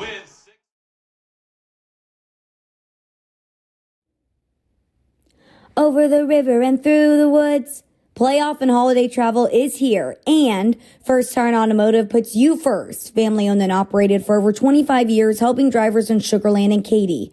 Hit the road with confidence and save big.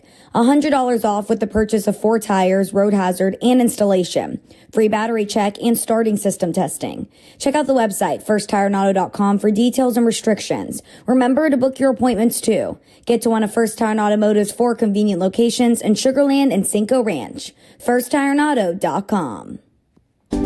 Archer Volkswagen showroom is open, and our team's excited to help you. Visit our sales department Monday through Saturday from 9 a.m. to 9 p.m. Or bring your car in for service from 7 a.m. to 7 p.m. Monday through Friday, and Saturdays from 9 a.m. to 2 p.m. We're closed on Sundays to rest and recharge with our families, so we can serve you well through the week. We hope to see you soon. I can't swing 2 weekends in a row, man. All right, we are back. James Kovaleski has made it clear that if Hightower goes to Waco next Saturday, he's just not going to be able to travel with VypeFortBend.com. I want to stay married. I understand. It's priorities. Aguinobi kicks off. It is all the way into the end zone. In fact, 8 yards deep in the end zone. And now Summer Creek, their season on the brink, trails by 11. By the way, visiting producer Kevin Lovell, fresh out of Atlanta, brings us these scores. You already knew that that North Crowley defeated Allen 49-37. So Allen is out of the Class 6A Division I Region 3 playoffs. Westlake leads Lake Travis in the 6A D1 Region 4 final, 21-7. Westlake over Lake Travis. That game has gone to the 4th. Blake Thomas drops back. Here comes the pressure. He's going to try to run. And the ball comes out. The ball is loose. And a fight for it, but Summer Creek maintains the possession. Kovo, the hero there, is Joe Nathan Bermudez. He's got a capital N, so I think it's Joe Nathan, not Jonathan. North Shore is leading Atascocita 6A D1 Region 3 final 34-14. Scramble by Thomas. He runs down the middle and slides to a stop at his own 39. That gets the first down. It was 2nd and 3, and it moves the sticks. 6:11 to go in the game. Summer Creek playing with urgency. Thomas takes the snap, looks left, throws, and he's got a completion, but his receiver, Trey Brown, had to go to a knee to make the catch. He's down at the 41. That's just a gain of 2. A gain of 2 to the 41-yard line. 2nd down. Clock is still ticking, and we're under 6 minutes to go. And Atascocita, Summer Creek has all 3 of its timeouts. Pistol formation. Give to Avant. Hit by Ellis. Tackle for loss. 4 yards deep. As soon as Avant got the football, Dalen Ellis said, hello. A loss of 3 on the Man, play to the 38. it's gonna be a monumental task to come back against these Hurricanes. Right now, they are just pulsing with belief and energy, man. I mean, they are flying around out there. And they do a lot of that with a 3-man front. In fact, that's what they have right now.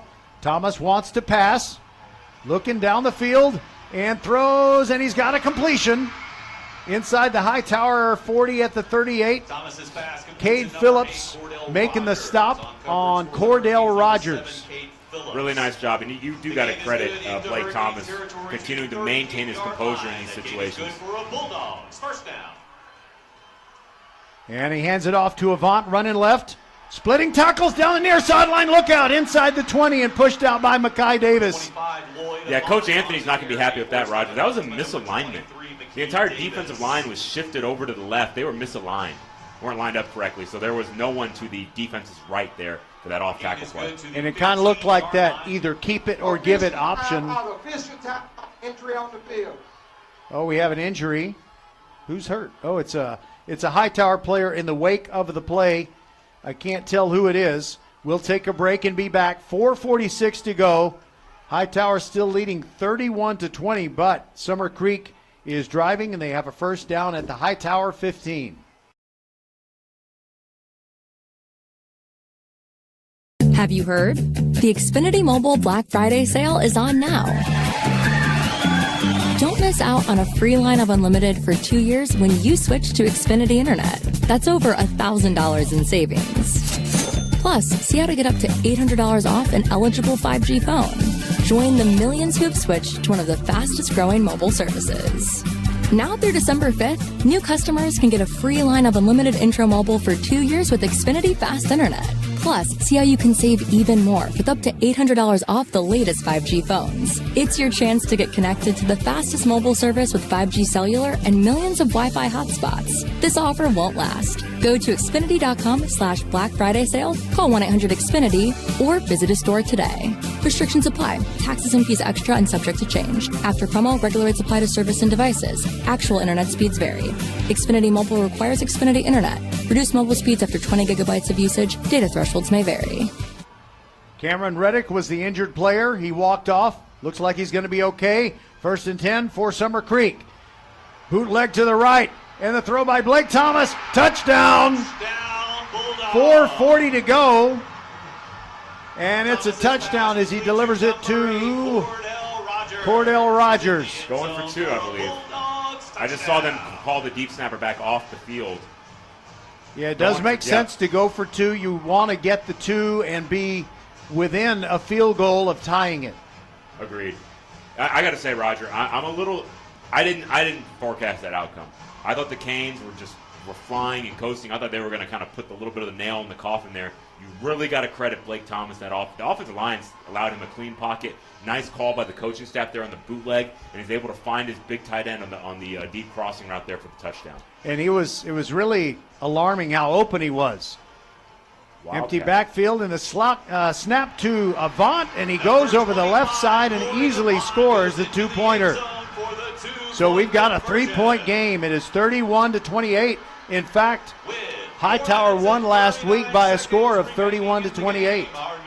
You know, and from the Summer Creek perspective, they've really been getting stuffed offensively in the second half.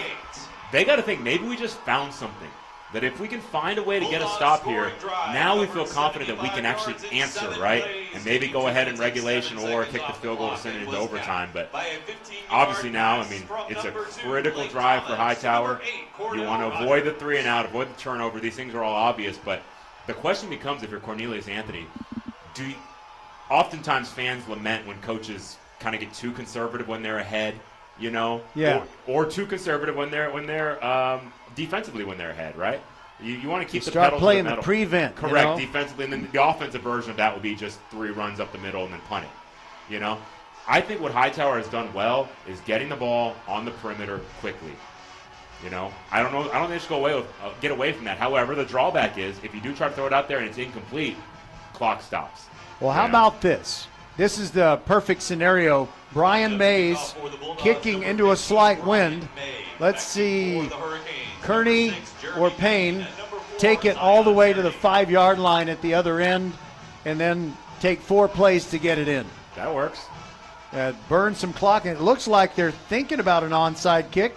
It is an onside kick, and Austin Bowen catches it in the air, 45-yard line, gets it to the 47. And, you know, Kovo, if you're going to onside kick it, shouldn't you kick one that's hard to handle? That was easy for Austin Bowen to handle. It was a different kind of onside kick, Roger. So they were acting as if, you know, the ball was set towards the left hash. They were acting like a traditional onside kick to the right. What he did, though, at the last moment was he kind of, did a soccer kind of hook and kicked it back to the left, hoping for a surprise. Just didn't work. Wasn't effective. Great job there by number 5, Bowen, to be Johnny on the spot and get, you know, make the catch, get a couple extra yards. Austin Bowen is a junior. Next year he's going to be the running back for this team, and you don't lose much if you hand the ball to him as opposed to Payne. Keeper by Stewart around the right side. Slides to a stop at the 47-yard line.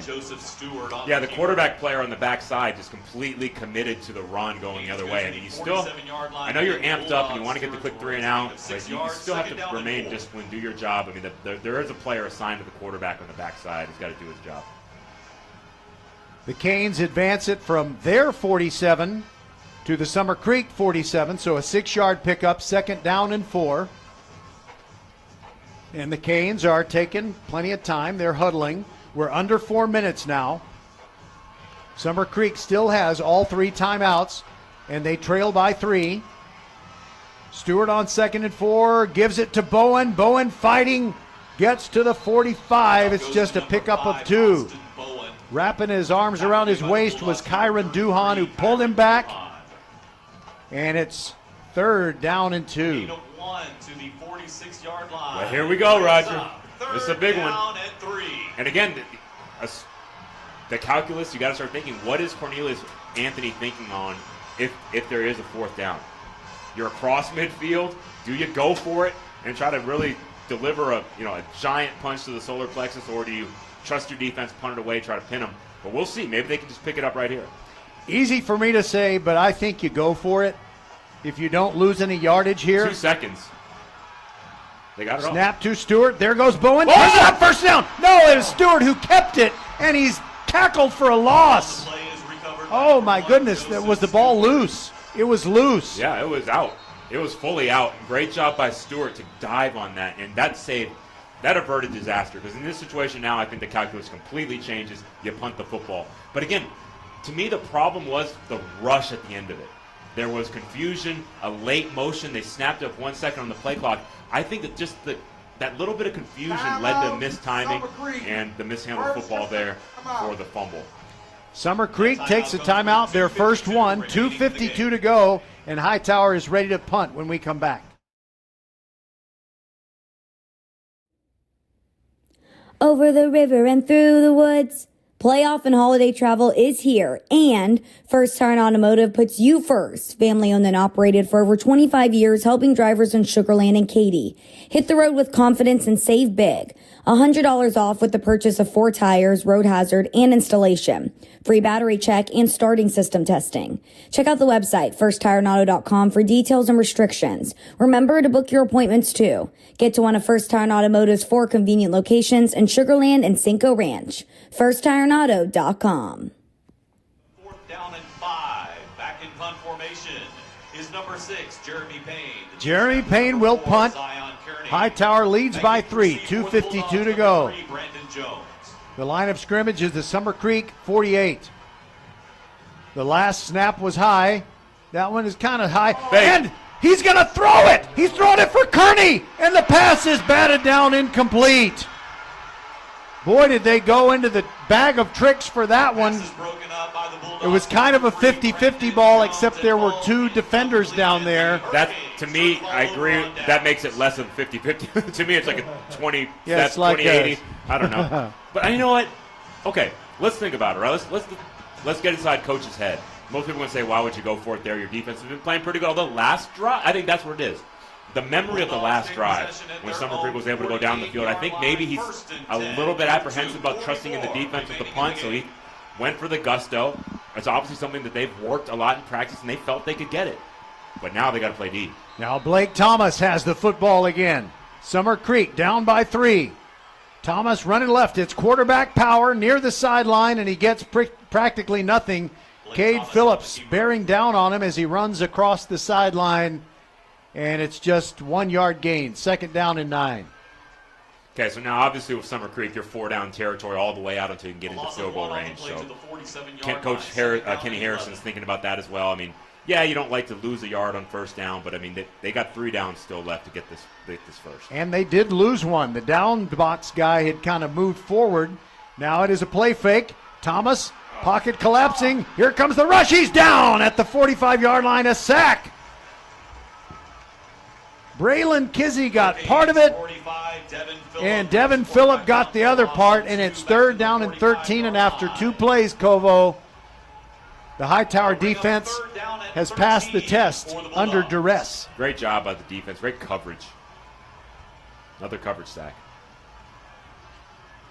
Thomas fakes to Avant, rolls to his right, throws far sideline, and it is caught for a 1st down at the 40-yard line. They love the bootleg, Roger. That's what, I feel like that's their best plays. The little run fake, booting out to the right. I think that's where their offense is highly functional, with that big tight end working out, getting to the field of vision for the quarterback. Cordell Rogers finds what he needs for the 1st down, 40-yard line. Up the middle goes Avant. He picks up 7. I like that play call. Most people think in this situation you're just full pass mode. You still got 2 minutes, and you got 2 timeouts, and all you need is a field goal. I like that decision there. You kind of caught the defense off guard and reeling a little bit. 2nd down and 3, and timeout is taken, I think, by Hightower. I think they just want to get a little breather and get organized. Yeah, that's their 2nd timeout. We'll take it with them.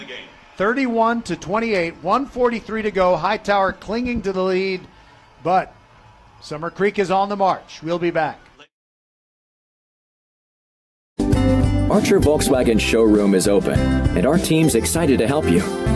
Visit our sales department Monday through Saturday from 9 a.m. to 9 p.m. Or bring your car in for service from 7 a.m. to 7 p.m. Monday through Friday, and Saturdays from 9 a.m. to 2 p.m.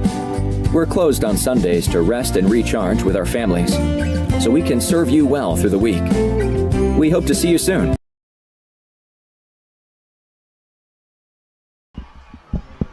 All right, Summer Creek's offense is back on the field. With 1:43 to go, they're facing a 2nd down and 3.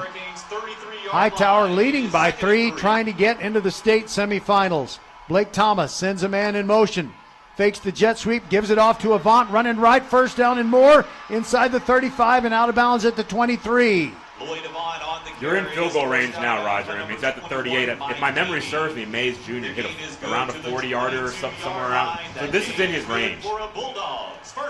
The Canes are subbing people in and out a little bit because the defense is getting tired, and now Mekhi Davis, who was out on that play, is back in for this one. 1st and 10 from the 22 of Hightower, and the clock is at 1:36. Summer Creek is close enough where time is not really a factor. Yeah, great job getting out of bounds. Thomas takes the snap. There goes Avant, running right. Kizzy wraps him up. Bear hugs him for a loss of 2. And we'll see. Will Summer Creek take its 2nd timeout? Doesn't look like it. 2nd down and 12. They line up and they're ready to go. Thomas drops back, looks right sideline, throws, and he's got Cordell Rogers again. Wow. But it's a short gain, about a 6-yard pickup to the 18. And it's going to set up a 3rd down and 7. That reminds me of J.J. McCarthy in the Michigan offense, because a lot of times the Michigan guys aren't getting a lot of separation. That was a tight window throw. I thought for sure that was going to either be broken up or intercepted, honestly. I mean, Cameron Reddick was in great position. Perfect throw where only the receiver could catch it. And great focus, by Rogers to reel that in. That was not an easy pitch and catch. And getting out of bounds stops the clock. It's at 1 minute, 9 seconds to go. Thomas now rolls to the left. Looking down the field, back toward the middle, now scrambling right. Look out, he's got a lot of room to run inside the 15, 10, and runs out near the 5. Look at all the little kids. It'll be 1st and goal at the 5, and they're little kids who are, I guess Blake Thomas is their hero. I think so. Yeah, pretty cool. They're celebrating in the end zone with their hero. But honestly, cool as the other side of the pillow, right? Cool as a cucumber. I'm so impressed with this young man. Sprinting out left, but then reversing his field all the way right. He doesn't ever. He's kind of like a Vince Young. It doesn't look like he's running fast, but he is. 59 seconds to go. Out of the pistol. Give to Avant. Running right. Looking for room. He's hit near the 3, and they get him down at about the 2.5. The clock keeps running unless Summer Creek wants to stop it. I'm okay with it. Because you don't want to give Hightower too much time either. I believe Coach Harrison feels he has the momentum. They're just going to go no huddle here. They're going to pound it in. 2nd and goal from the 3. Give to Avant, straight up the middle. He's hit. He's pushed back. He gets to the 1. He does not get in. They had blown the play dead. Summer Creek fans are cheering because after the play had been blown dead, Avant continued into the end zone, and now we have an injured Hightower player, I think, maybe Cameron Reddick. I think he's down on all 4s. 25 seconds to go, and the clock is stopped. And Summer Creek, I guess, has used a timeout here. They did, yeah. Coach Harrison used a timeout. I think that's the right decision now, because now you're under 30. But actually, I kind of like him not using the timeout in the play before. I support the way he handled that, because I would have done the same thing he did. He felt like he had the momentum. He felt like, hey, we can just go no huddle here and try to pound it in. And, man, you don't get much closer than that. There was a huge surge.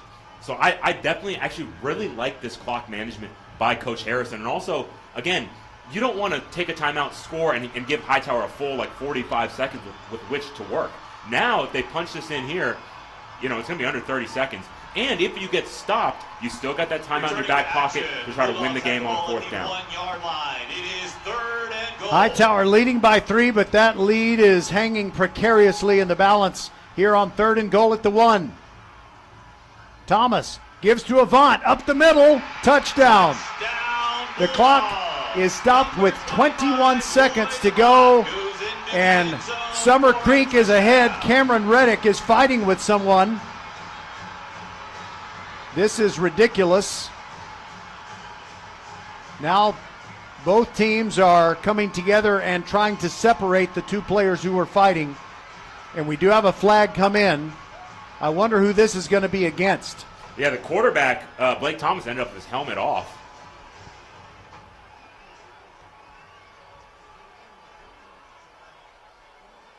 So we'll listen for Ronnie Morgan's explanation. I have a feeling this will be offsetting. What do you think, Kovo? I honestly didn't see it.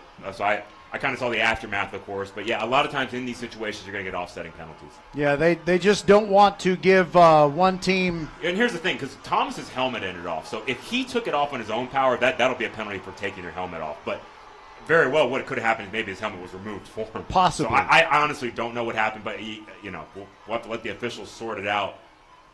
I did see that the Hightower coaches did remove, walk off one of their players off the field. So I imagine he'll be one of the ones involved in the penalty. Coach Harrison also now visiting with the linesman on his side. And now the officials are going to huddle together and talk this one through. I like this. I think this is the time. Hey, get this right. Talk it over. Make sure, what did you see? What did you see? What did you see? Got to get this one right. This is fairly critical, right? At the end of the day, this touchdown is going to stand no matter what happens, but every inch is important on how they're going to legislate this penalty. So Brian Mays is going to come on and try to kick the extra point. And so here we go. Dead ball. No, 15 yards off the kick. Interesting. Okay, so they called it on only Hightower. And so it's going to give them really poor field position on the kick. All right, so Brian Mays' extra point kick is important in that if it's a 4-point lead, then Hightower has to get a touchdown. The Mays extra point. On the way, and it's good. 35-31 with 21 seconds remaining. And so Ronnie Morgan, our official, it's not his fault, but the microphone was cutting out, so Kovo, he said definitely the penalty is against Hightower. So it'll be Summer Creek kicking off from the Hightower 45. Hightower had a 10-point lead. People are going to look back to the fake punt decision. You had your punt, you're around midfield. You had a 4th and maybe 4 yards to go or so. Bring the punt team out. You execute a fake punt trying to throw it up to one of your big receivers, and it's broken up. That gave Summer Creek the ball, around midfield. They proceeded to have a very nice drive where actually they did a good job of not scoring too fast, I thought. They did a really nice job. They really bled the clock down, was very physical. They even ran the football, and I think what a lot of people thought was a passing situation, picked up 8 yards. Kenny Harrison's been doing this for a really long time. He's a big leader in our chapter as far as with coaches. I mean, he's always been in leadership positions. He flawlessly managed this final 2-minute stanza of this game. Well, if his Bulldogs can keep the Hurricanes off the board here in the final 21 seconds, their greatest season ever will continue. It's Payne and Kearney deep. The ball is at the Hightower 45 after the penalty. Kick is in the air, and Kearney's going to let it land in the end zone. So the ball will come out to the 25, and the Hurricanes, with one timeout in their pocket, will have to find a way to get a touchdown. Roger, you've expressed this sentiment many times, and I tend to agree with you. In those situations after the 15-yard penalty on the personal foul, when you're kicking it from the opponent's 45-yard line, I've always thought, why not try the onside, right? Even if you don't get it, you're probably going to down them at around the 32-yard line. A touchback starts you at the 25. So to me, it's only a 7-yard-ish difference in field position, and you have the potential to maybe even get the ball or even bleed off a couple seconds off the play clock. But I don't have a problem with what they did because, you have the security of knowing they can't run this back for a touchdown. I watched my brother fall to that fate last night. Yeah. So I think it's the right decision at the end of the day, but I do think it's interesting. You could also consider a squib kick to try to bleed time off the clock. Well, you and I once described a Missouri City miracle in this stadium. We need one right now. Stewart throws to Payne off his hands, incomplete. 17 seconds left in the game. It's 2nd and 10. Let's reset the timeout scenario. So both have one. That would have been a situation where Hightower would have burned their timeout right off the bat. I don't love that decision on a check down to the running back. He's going to be most likely tackled in bounds. You don't give him any chance to get out of bounds to stop the clock, and you don't want to burn one of your timeouts for what would have been maybe a 4 or 5 yard gain. I don't think that's the right decision there for Hightower. So Fort Bend Marshall defeated Huntsville in this stadium back in 2018. It was a miracle, and Hightower needs one now. Stewart throws it to King, who had not looked back for the football. He would have caught it and made a first down, but with 14 seconds to go, it's now 3rd and 10. Yeah, I think King needs to look for the ball as he's running that seam because the thing is the DBs are giving so much cushion. That's why Stewart was just trying to hit him underneath because you can't wait for him to get that far down the field. You know what I'm saying? Like, you want to just hit him in stride, get the yardage, and then take your time out. Or quickly spike. Down and distance is starting to become very important on 3rd and 10. Empty backfield. Stewart drops back, has time, steps up, fires it, looking for Kearney, and the pass is, no, it's not intercepted. It is not intercepted. The defensive back came down on the sideline. It is not a pick.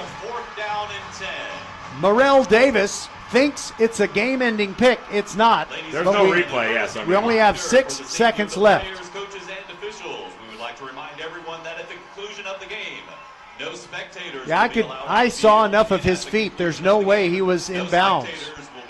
I thought he did a really nice job of trying. You could tell he was actively trying, but I trust your eyes. I couldn't really see, but.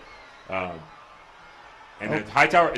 They just took their final timeout. There's 6 seconds remaining, and unless they score on this play or are the beneficiaries of a defensive penalty, this game will be over. Yeah, you kind of wonder, why are they taking the timeout when the clock is stopped, due to an incompletion. However, it's because of the amount of time on the clock, right? Coach Anthony sees there's only 6 seconds left, so essentially he feels like this is the last play. You could run a 12-yard out and then call timeout. I think I would have leaned that way, right? Just try to hit something very quickly, get out of bounds, or quickly burn a timeout, just to move you up a little bit. But that could be the wrong decision too, right? You have so far to go. You're at your own 25. I think now they are working out their own version of. It's even too far for a Hail Mary. I feel like your only option is the old school lateral play, right? Yeah, it's what Scott Van Pelt calls the pitchy woo woo. The pitchy woo woo. Yeah. With 6 seconds remaining. And if you're Summer Creek, you just have to keep pursuing. Keep pursuing every time they lateral. The deepest defensive back is at the 35-yard line of Summer Creek. Stewart drops back, throws, gets it to Kearney. Kearney laterals it to Payne. Payne is hit. Here come the tacklers. The ball comes out. It's scooped up by Summer Creek. Kearney is going to save a touchdown by tackling the DB inside the 10-yard line, and the game is over. Summer Creek has won 35-31. Heartbreak for the Hurricanes. Federal Credit Union Stadium. The Summer Creek Bulldogs 35 and the Hightower Hurricanes 31. I don't know what to say, Kovo. I don't know that they're trying to organize a handshake line. I guess there's a lot of exuberance on the Summer Creek side on their dramatic win. And now the two teams will walk across along the 50-yard line, and that's what I was saying. Hopefully I was thinking in this kind of game, even the minutes leading up to it, like, I think the coach are going to abort the handshake line. I think it's a decent. I think they're going to just move to the hash mark and just do it. Hard to say. You see the athletic directors down there trying to decide how to handle this. I was thinking coaches all need to all alert that we don't let this have an ugly ending, because they got very chippy at the end. That is one of the more emotional finishes. And I think cooler heads are prevailing.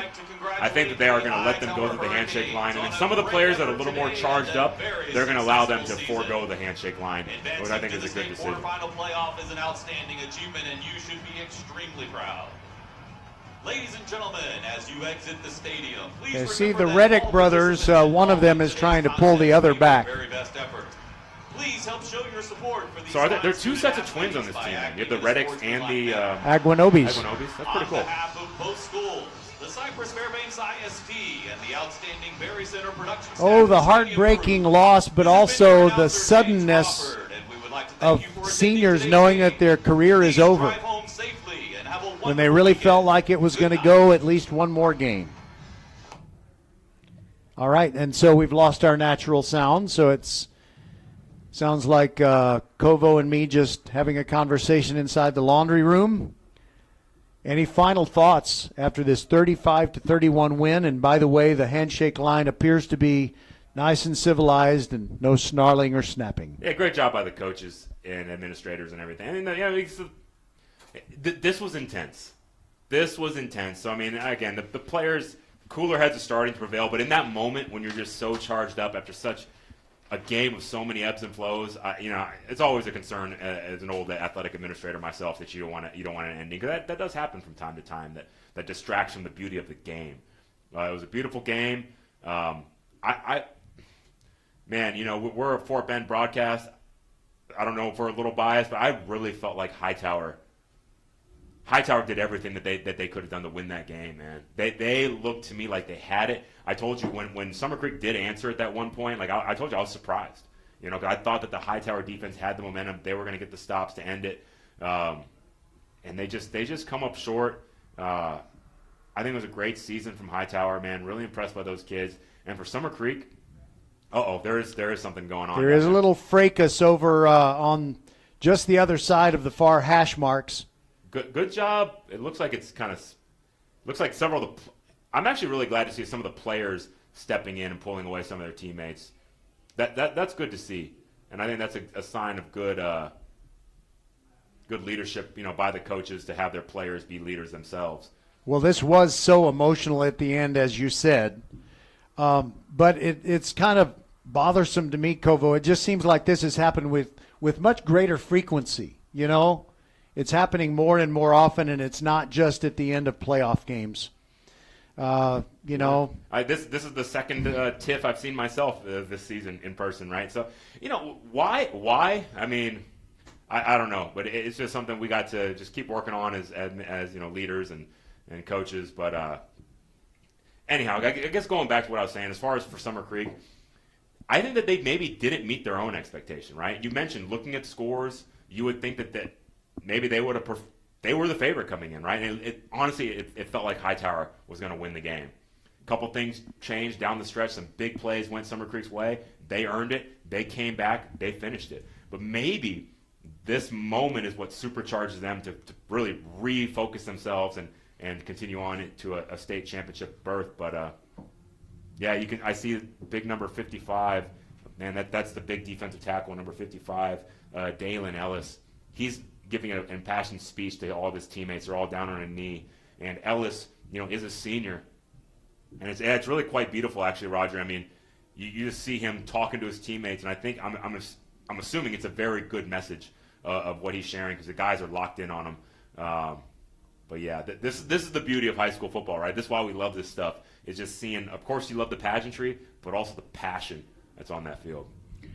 All right, Kovo, I'm really glad you are here with us to be a part of this game. We thank Kevin Lovell, also Skylar Gillespie, the silent partner inside the mothership at Vype World headquarters, pushing all the buttons for all those people, as well as Merle Bertrand, Suna Venkat, Patrick Kinnick, and everybody who's a part of VypeFortBend.com.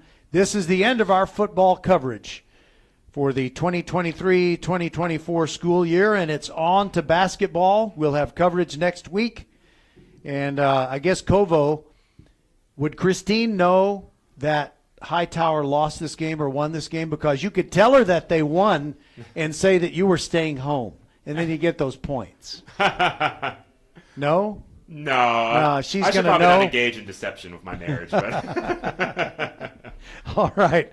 Well, thanks, everybody, for being with us. It's been a great season. We congratulate Coach Cornelius Anthony and everybody who's a part of the Hightower football program. They just came up short today.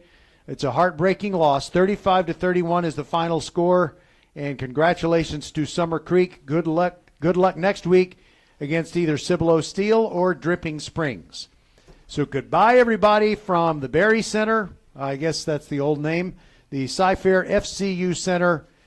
And we will talk to you from a gym very soon on VypeFortBend.com, your broadcast home